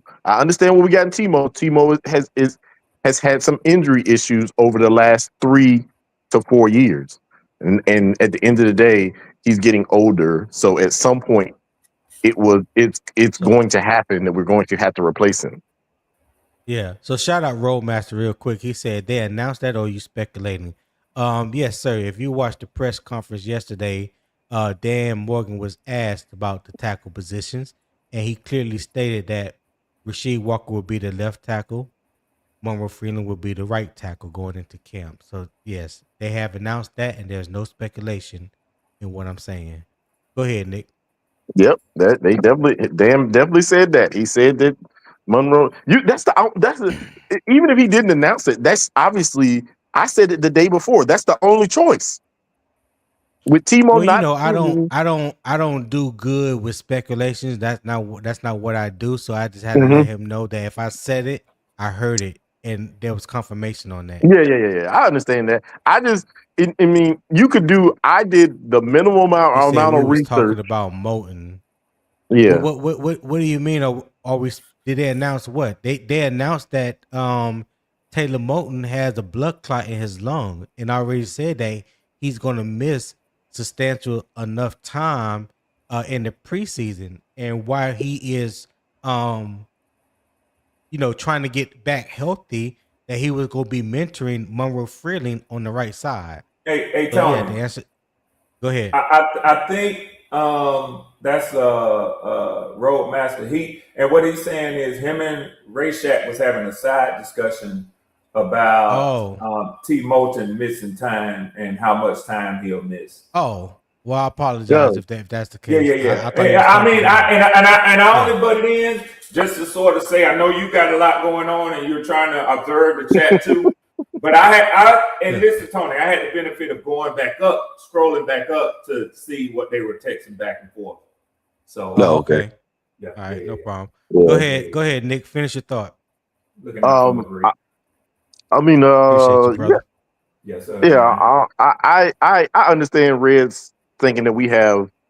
I think that we have enough continuity on the line to help these guys get to where we need them to be right now. And I mean, at the end of the day, I think Monroe Freeling at the right side is going to have our best guard right next to him. So I think we're good. We're good there. Okay. And I think, and go ahead. Oh, go ahead. My fault. No, you Yeah. go ahead. I thought you was done. Go ahead. Yeah, and I think that Hunt is, as long as Hunt is healthy, Hunt is a great guard also. So I think that we have enough on the interior to help supplement the fact that these guys are going to have to catch up to where they were at continuity wise. That's all I'm saying. Yeah. All right. Well, Nick, I'm gonna come. Three positions in this opening combination differ from Carolina's intended long-term starting five. So the communication could matter as much as individual talent. So Nick, I'm gonna come to you with this question: can Walker, Lewis, Fortner, Hunt, and Freeling recognize pressure movement together? Now I know that's kind of rhetorical because we don't know yet, but if you had to guess, do you think they'll be able to recognize pressure movement together?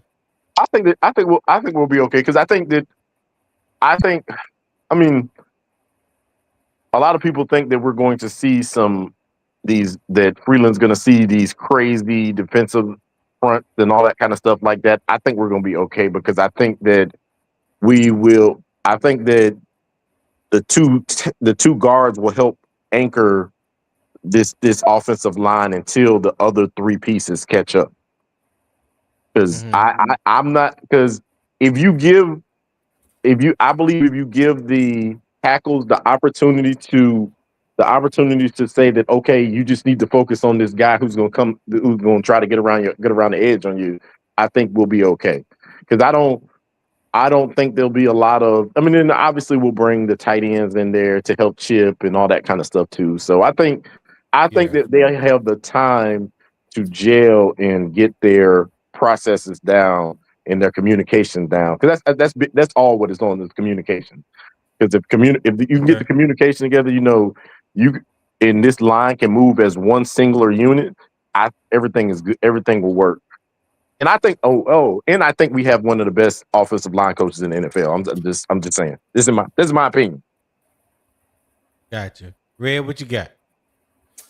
I could have misheard Nick earlier, but I do remember the term he used, continuity, previously. And Nick, correct me if I'm wrong, but I think you were saying that you think that y'all start out with continuity. No, I'm saying that we have two pieces that are the continuity pieces on the line, and I think that they will be able to chain the other three together at the beginning. Make it a connected tissue, like. Yes, I think they're going to have to get up to speed. The other three are going to have to get up to speed, but I think that the two that we have are good enough to help supplement this line from the start. That's what I'm saying. So when you talk about offensive freedom, I don't think there's any offensive freedom whatsoever on your offensive line to just play free for their position. Nick himself just illustrated the job that your two guards are going to have to try to pull in two brand new tackles alongside them and a center in between them in the middle. So that's outside, middle, outside, that you're starting new players this year. How quickly, if at any point, they'll be able to establish a rapport and continuity, which is so critical for offensive lines, is up in the air. You might feel differently.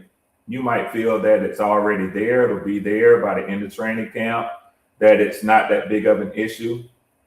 But I don't think that it allows your two guards any freedom whatsoever to just play protection up the middle. I think that they are naturally going to have to be concerned with being a connected tissue between the outsides and the center. which is always key for offensive linemen. But so that nobody thinks that I'm saying something that's just way off, if you think that it doesn't take a higher level of importance when you have those brand new pieces out there, then, I mean, I know you don't like the sound of Red Storm's voice, but, you know, let that be settled in your own heart. But don't mistake me for not saying it. Okay. Ain't nobody taking. Hold on, Nick. So Red, now that you're done, my question was not Nick's question, but my question was: can Walker, Lewis, Fortner, Hunt, and Freeling recognize pressure movement together? No, because I think that that it's going to be a period of time before they learn to trust who. Hold on a second. Let me go back to your question. Can they recognize pressure movement together? I would say no for the same reason. I think that takes a degree of communication along there, even if it's nonverbal communication, to know how your fellow lineman is moving, how they're leaning, what they got, so that you can focus on something else. I think it's the same question in a sense, Tony, maybe approaching it differently. So my answer would be no. And for most of these, my answer is probably going to be no, because I think y'all are just, generally speaking, in trouble on the offensive line. Okay.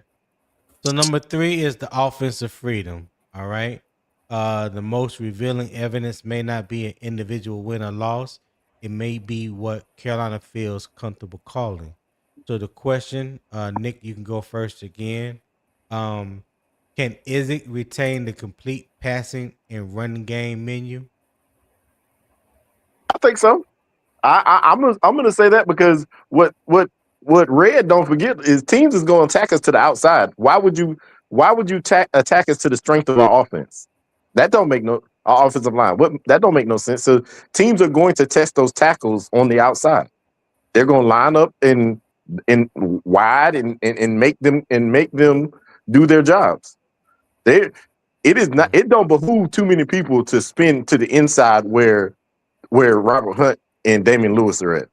If you ain't realized, Robert Hunt has disrespected almost every defensive tackle in the NFL, to include Big Grizzly.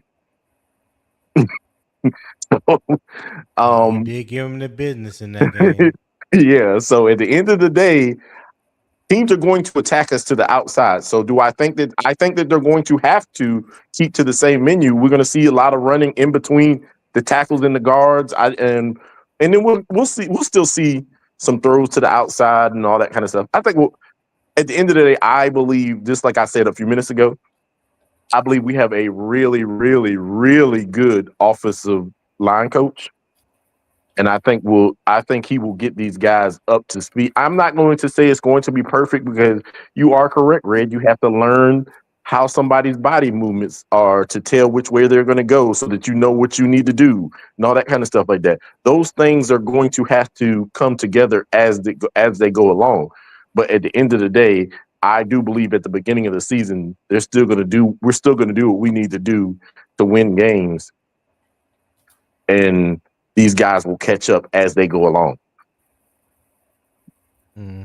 What you got, Red? Or you already answered the question? Yeah.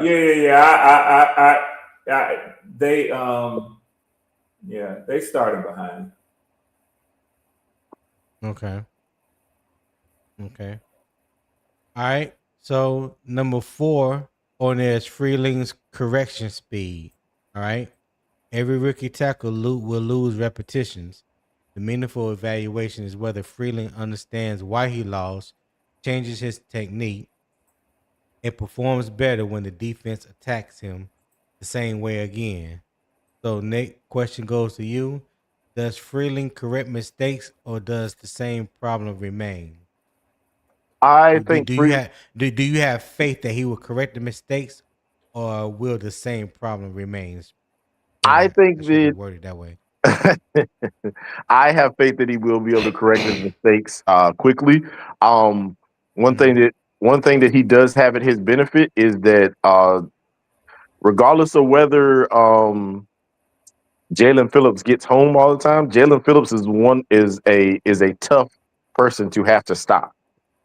So I think with the connection with him and Jalen Phillips, and if you look at the plethora of edge rushers that we're going to have to face, a lot of these guys are speed guys.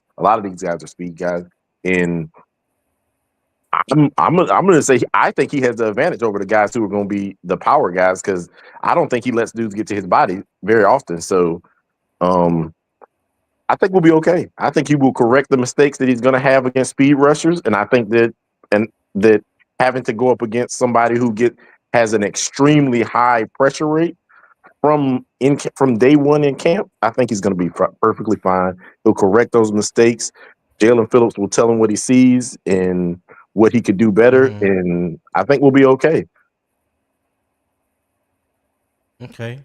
Red, same answer, no? Greek is hard for me to even give the appearance that I want to take a shot at a former Georgia Bulldog. This hurts me. I know it's hard for you to. I know it's hard for you to down him because he owned the Carolina Panthers. I know it's hard for you. Well, I mean, not really because I understand the NFL. I had a conversation with some Saints fans about Harold Perkins Jr. And when he got drafted, he was, with his family, and he said he ain't a Saints fan no more. So I don't take it personal, nor should anybody who was a fan of a guy in high school when he goes to a college that's a rival to the college that you love. Don't take it personal when a college guy gets drafted by a team to go live his dream out of playing in the NFL when he goes to your hated rival. I mean, it's the business, and I'm glad for Monroe. You don't hate us. You don't hate us. You don't. Yes, I do. You hate. No. Hold on. So no. We ain't about to do that.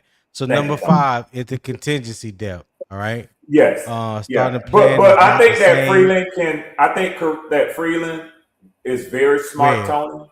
So I had already started, my guy. Okay, my bad. A starting plan is not the same as a complete depth plan. The Panthers must identify who protects the offense if Walker or Freeling becomes available. So, Nick, this question is to you. What happens if Carolina loses another offensive lineman? Hey, you called this about a week ago at this point. Brady Christensen, even though he is injury prone, can play all 5 positions. So I think we'll be okay. I mean, the unfortunate thing that I'm gonna say, and this makes me sick at the stomach just to say this, Stone Forsythe might make the roster because of these injuries. God damn. God. Oh, you done triggered me already. Makes me sick in my stomach to even say that, but yes, he might make the roster, and I'm just gonna say I'm praying the sweet baby Jesus right now. Please don't let any more offensive linemen go down. Red, what you got, Red? So it was problematic last year when we lost Caleb McGarry in the preseason, and then we lost Storm Norton, who was his backup in the preseason. And so I think I kind of feel where Nicky is right now. What I don't understand is Panthers fans who act like, no big deal. Even if you say that you feel confident with the guys who are replacing your 2 starting long-term tackles, Taylor Moton and Ickey Ekwonu, if you're comfortable with the guys who are replacing them, that still pushes you further down in what's behind backups, right? So you're right. The ice becomes thinner over there. And but I'll say this so that it's all not negative what I say. There's still a full off season to go. There will be players who are cut loose from other teams and some free agents that'll still be hanging out there. So it's not like this is the rest week. Yeah, the rest week before the week when the season starts. Yep. So there's time. But I would say when you're already playing backups, you're on thin ice. Yeah. Okay. All right. So let's E-Rock 336. Watch this. He said, Tony, does Freeling now have almost the same expectations as a Will Campbell for New England last year? I wouldn't say the same expectations because there's more of a premium playing left tackle than it is right tackle because you are protecting the quarterback blind side majority of the time in NFL. For the fact that he's not starting on the left side, I would say there's a little bit pressure, but that doesn't mean he don't have to perform at the right tackle position because honestly, I don't think we can afford him not to be able to perform or perform up to our standards or what we're hoping to get from him. So by him being a first round pick, 19th pick overall, especially for me, because I was beating the drum for him since January. And that's coming off of watching game tape of him, and talking to CJ about it. I've been talking about Monroe Freeling ever since the middle of January, end of January, somewhere around that time. So yeah, for me, yeah, he definitely got to show improve. I hope he improves. I hope he does a lot better than what people may want to give him credit for or even think he will do. I hope he shock a lot of people. That's my hope for him. So Rollmaster said, what I'm saying is you played like you practice. Get your out there in that weather. Oh, I think him and Ray Shot still talking about it. It's raining in Charlotte, from my understanding. All right. So my last proof point is the veteran reintegration. All right. When a veteran is medically clear, the Panthers must balance individual talent with continuity. The decision should not be based on, the decision should be based on health, development, and performance, not draft status or reputation alone. So again, Nick, I'll go to you. Can Carolina return Ickey and Taylor Moton without disrupting the entire unit? What would that look like? I do believe they can return Ickey. I do believe they can return Ickey. A lot of people are not really privy on the injury. I mean, not the injury, the illness that Taylor Moton has. It can kill you. One of the fastest way to kill you. So I don't know how long it's going to take for him to come back. If we even look at the fact that we had DJ Wanham had blood clots in his legs, and we didn't see him till more than halfway through the season. It was more than halfway through the season, right before he came back, right? Yeah, right. Yeah. I believe it was. Yeah. Yeah. So we're talking about a illness right now that is worse than having blood clots in it. They're still both bad because both of them can travel to your heart and can kill you. But where these blood clots are located in Taylor Moton it could kill you in itself also. So they're close proximity to his heart. Yeah. So I'm going to say that I do believe we'll be fine, because I actually do believe that I believe Ickey is a better tackle than Rasheed Walker. This is my opinion. Oh, I'm sorry. This is my opinion. But don't shoot the messenger. Go ahead. I put it back in the holster. I swear I put it back in the holster.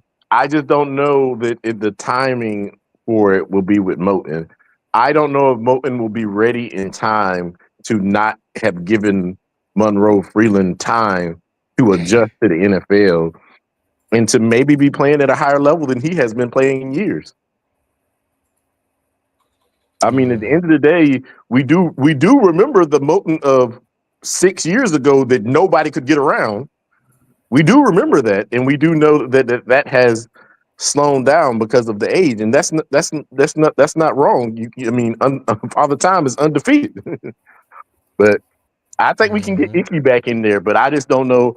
I mean, and Rasheed Walker might up his game this year. Rasheed Walker is actually playing for a contract. So at the end of the day, realistically, they could both come back healthy, and neither one of them get back in. Okay.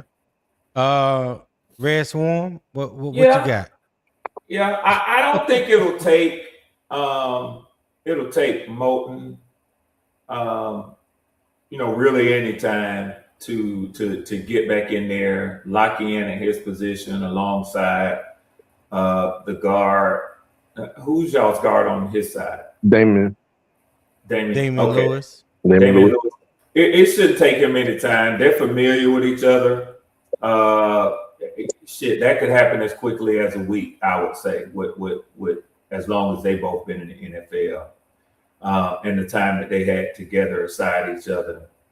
What didn't Taylor Moton miss some time last year too? They are back. Is back. Like one or two games, something. Okay, so it was nothing. That was nothing. Yeah, it was so they pretty much played the whole season beside each other.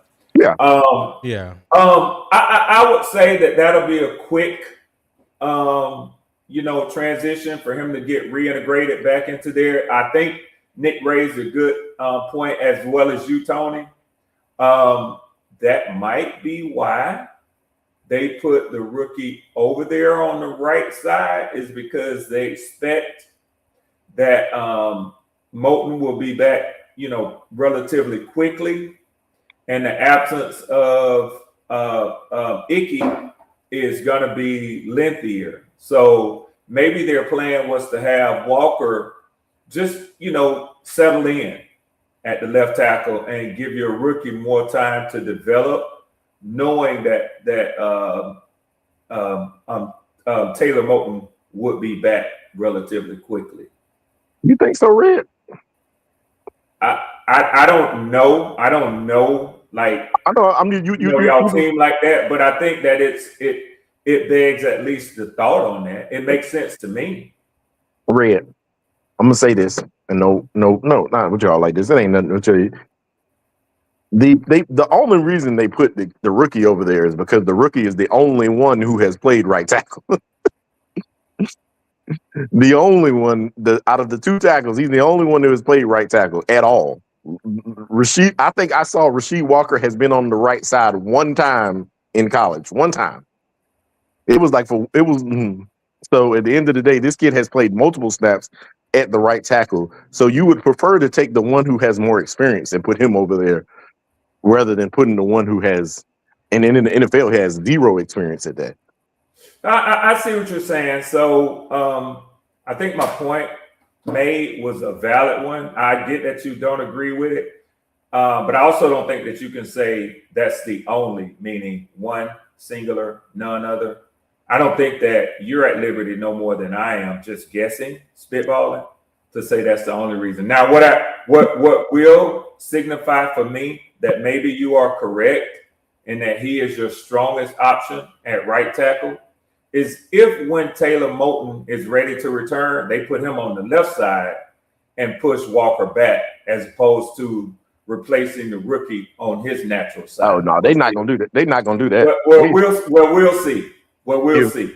If they decide they want to take Rasheed Walker out in the middle of the season, that means that Taylor Moton's going back to the right, and they're going to move Freeling back to the left because they don't trust Rasheed Walker. That's literally. Well, as you said, that's the only reason. And since he's such a good right tackle, we'll see if they let him over Moton when Moton is ready to return. We'll see. No, I wouldn't say it like that. I'm just saying because he has having blood clots is something extremely serious, and I don't think it's going to be a week. I don't think it's going to be a week like you said. Who said a week? I didn't hear nobody say a week. I don't think he's going to come back as fast as you think he is. Now, if they decided to reintegrate him, yes, I do believe that obviously him and would get back together quickly. But at the end of the day, I just don't think it's going to be that quickly. And I think it may be a length long enough that they might not want to put Taylor Moton back in there. Yeah. He's definitely gonna miss some time. Not, of course, we don't know exactly how much time, but his condition is very, very serious, and that's something that you don't want to play with. And right now, he's on blood thinners. Like, you don't want the risk of him bumping into something, falling, or dropping a weight or something on his toe. Like he got to be extremely careful. And then you talking about getting back into football shape once he is clear. So you talking about at least half the season, or it may be a good opportunity. It may be a good chance if Monroe Freeling is playing like I hope he is, like I hope he will.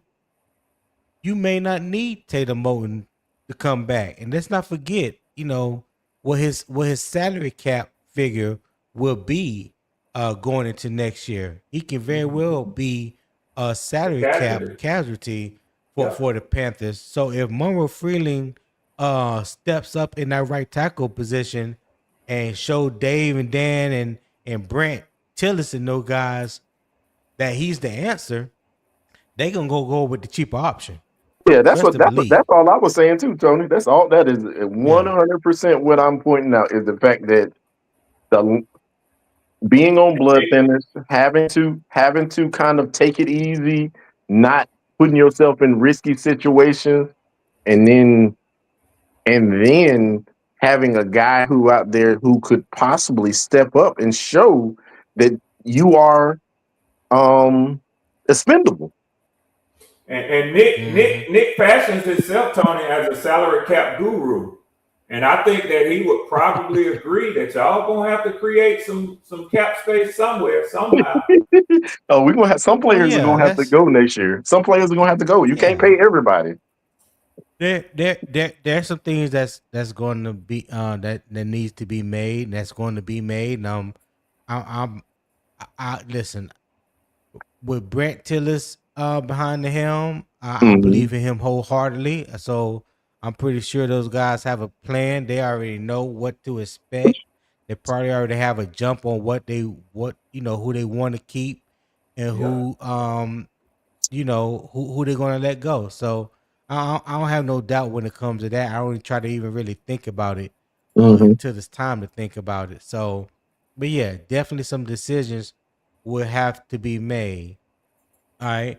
So that was the end of my 6-point proof point. All right. So the main debate for the second half is, did Carolina offseason tackle investment create dependable depth or merely a better temporary plan? Ray, you go ahead and go first on this one. Woo! Well, this might seem strange coming from me, but so now, did you say merely depth or a better temporary plan? Was that your question? Nope. The question was, did Carolina offseason tackle investment create dependable depth or merely a better temporary plan? Dependable depth. No question about it.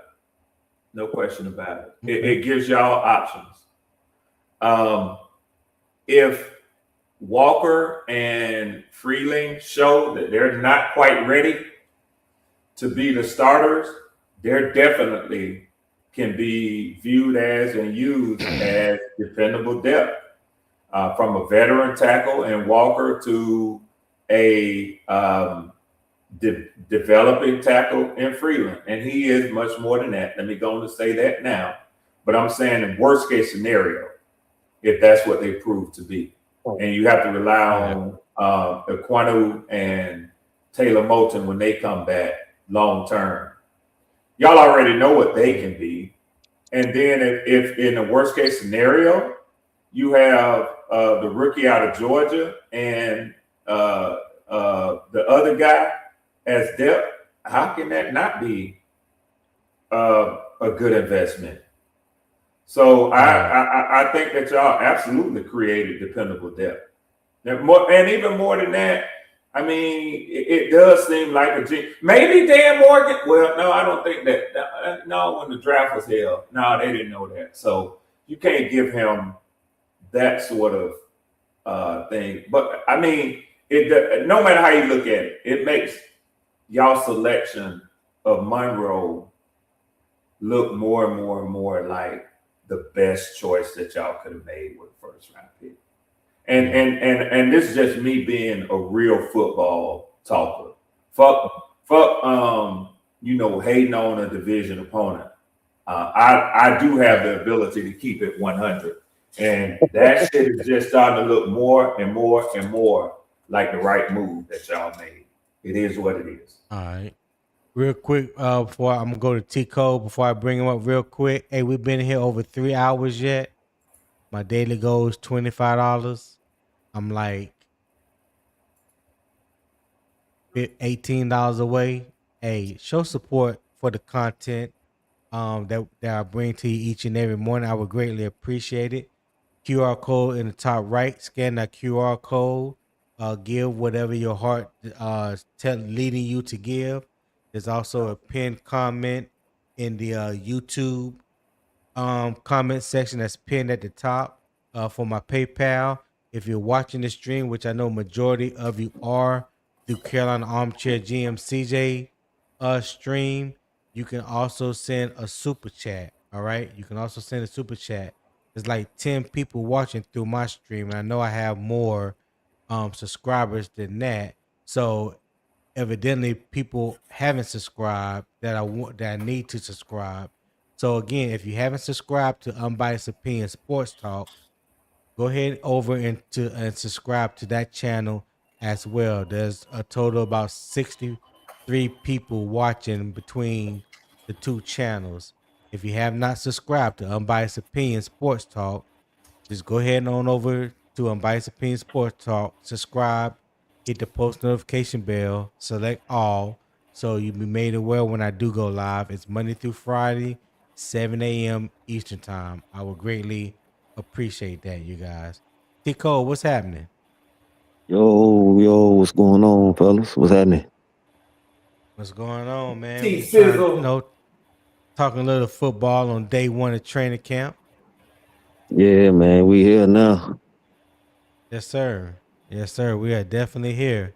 You coming in right towards the end, but I'm going to go ahead and ask you this question. The Carolina offseason tackle investment create dependable depth or merely a better temporary plan? What say you, my friend? I'm gonna say yes with the addition of Christians and kind of made it a little bit better. As far as the interior is concerned, because I was a little bit concerned about, the interior's backup, where the two guards to be more specific. Until we got Brady, but yeah, man, I think despite how sexy the pick was, I feel like the organization had, their thumb on the right button as far as what this organization needed and the position that we were in as far as the offensive line is concerned. With Walker, being a stopgap, not knowing exactly, and as far as the money is concerned, and with the uncertainty of Moton and at that time, and as well as Ickey's uncertainty. So yeah, man, I think that was a some good self-awareness, evaluation that we did on our part as far as the organization, and just to pick up on I think, an earlier conversation about Moton being unfortunate. And Right. that's like Red was saying, to say it don't matter at all will, you know, being a disservice to what Moton has provided for us over the last few years. Freeling, I mean, he's a first round pick. He has all the athletic ability, all the tools. He's younger, stronger, probably, you know, a little bit more athletic, taller.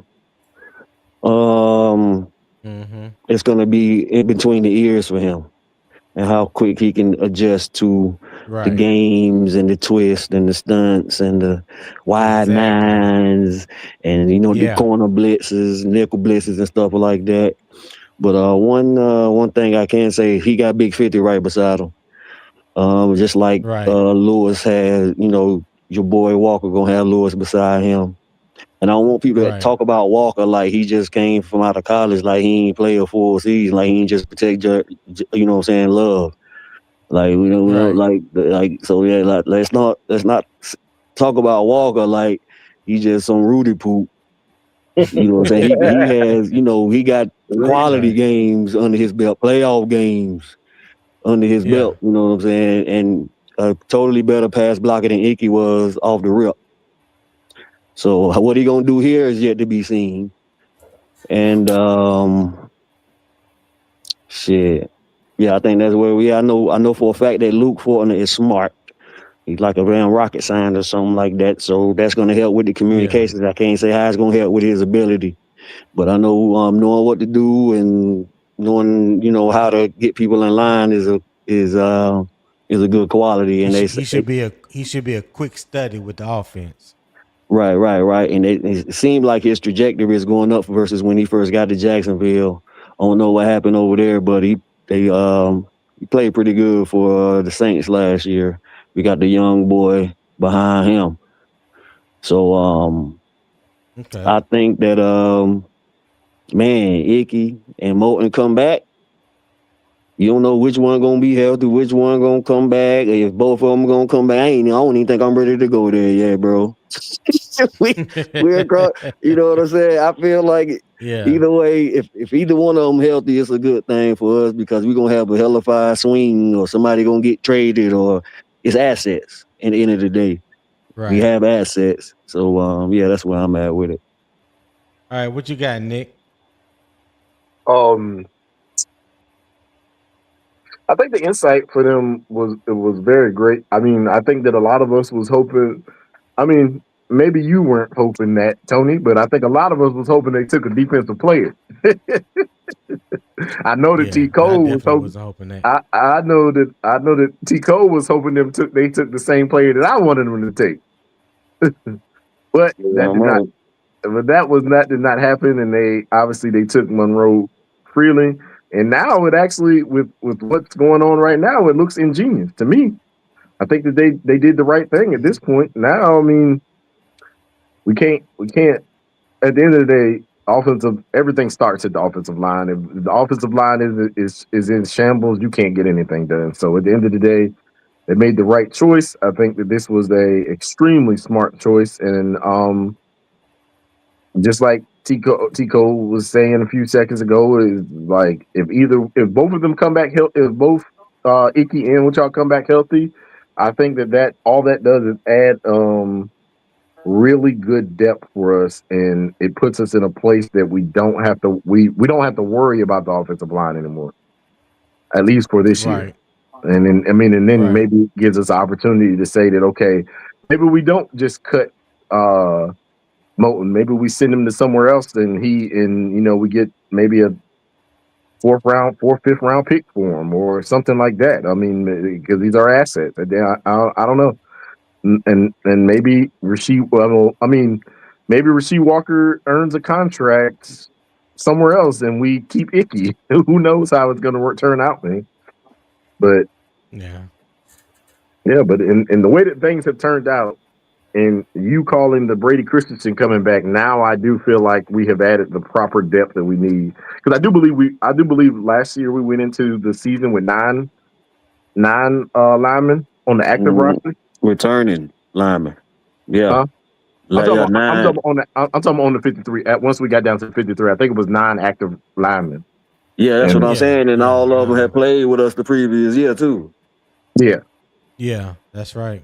That's facts. So I think that we will be okay because I think that the investment to the offensive line over the last 3 years has put us in a place that we can survive these injuries that we're getting right now. Mm-hmm. Right. We got Walker to replace Josh Neiman, and we got Fortner to replace K. Mays. And you see what I'm saying? If you can look at it like that, then we drafted. You can look at it like we drafted Moton's replacement, and Ickey is TBD. Yeah, yeah. See, he might can slide in the guard when Big 50 leaves. Who? Monroe? Ickey. Oh, Ickey. Yeah. I said that earlier. If we sign Walker, if Walker end up earning another contract here, he don't want to leave and somebody don't give him that bag, then Ickey gonna have to find somewhere to play. Or like you said, like it's so many scenarios. We might move Monroe back to the franchise back to the left and put Ickey on the right. And then Walker be the swing tackle and let somebody offer him the bag. Depends on what he do. So I think the future for me is Ickey and that damn Monroe. Okay, all right. So you still believe in Ickey at tackle? I don't like his pass blocking, bro. I don't like his pass blocking at all. I ain't even gonna hold you. Yeah, exactly. Pico, it got better though. Pico, it got better though. And when it got better last year.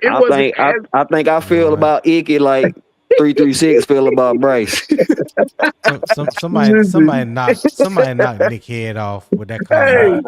Hey, it got better. It got better last year. I mean, it ain't great. I ain't gonna lie. I ain't gonna hold you there. It ain't great. You heard what I said, dude. I think I feel about him like 336 feel about Bryce. That should tell you everything you need to know. Man, don't do poor Ickey Ekwonu like that. Yeah.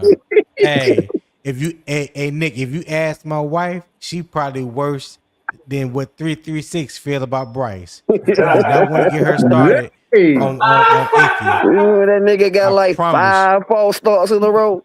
Like, come on now. Hey, look. Listen, the man got. Hold on. I gotta look at these numbers. Let me look at these numbers, man. Let me look at these numbers. I don't care about you looking at the numbers. We talking about tape.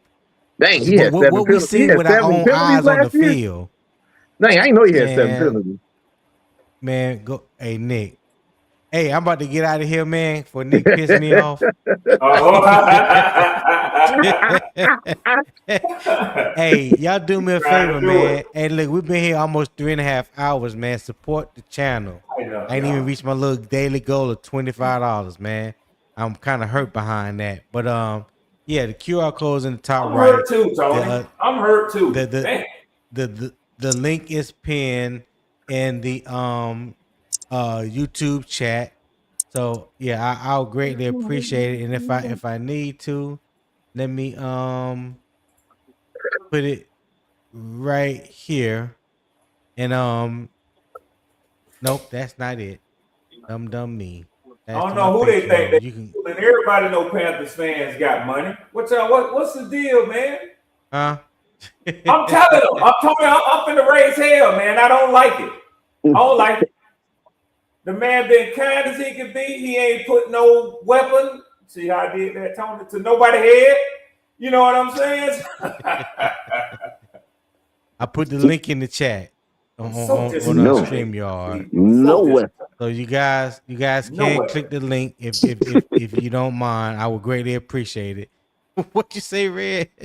Hey, like my boy on ATL, I'm so disappointed. You're so disappointed. Yeah. All right. So Carolina has passed the preparation test. The Panthers saw the possibility of adversity and built a plan before training camp began. Now the performance test starts. A name can fill a position on the depth chart. Dependable depth allows the entire unit to continue functioning. Walker and Freeling had the first opportunity to prove that Carolina's preparation can become production. Today, they take the field. Tomorrow, we begin evaluating the evidence. All right. Hey, thank you guys for tuning in. Thanks for the panel. Red Swarm, appreciate you for Thank you for being having me. here. Yes, sir. Nick, Thank you. Prowling Veteran, T. Cole, Ray Shock, Likewise. Tip Drill Will, Poppin', everybody that was on the panel today. Hey, I greatly appreciate you. Thank you guys for coming up here, chopping it up with your boy. Yeah. So thanks for tuning in. I hope everyone enjoyed the show. If you did, share it with a friend or a family member. And don't forget to hit that like and subscribe button on your way out. If you want more content, consider becoming a member on Patreon. And please subscribe to my YouTube channel. I would greatly appreciate it. Check the YouTube description for all my social media links. All right. I'll catch you next time. And keep out.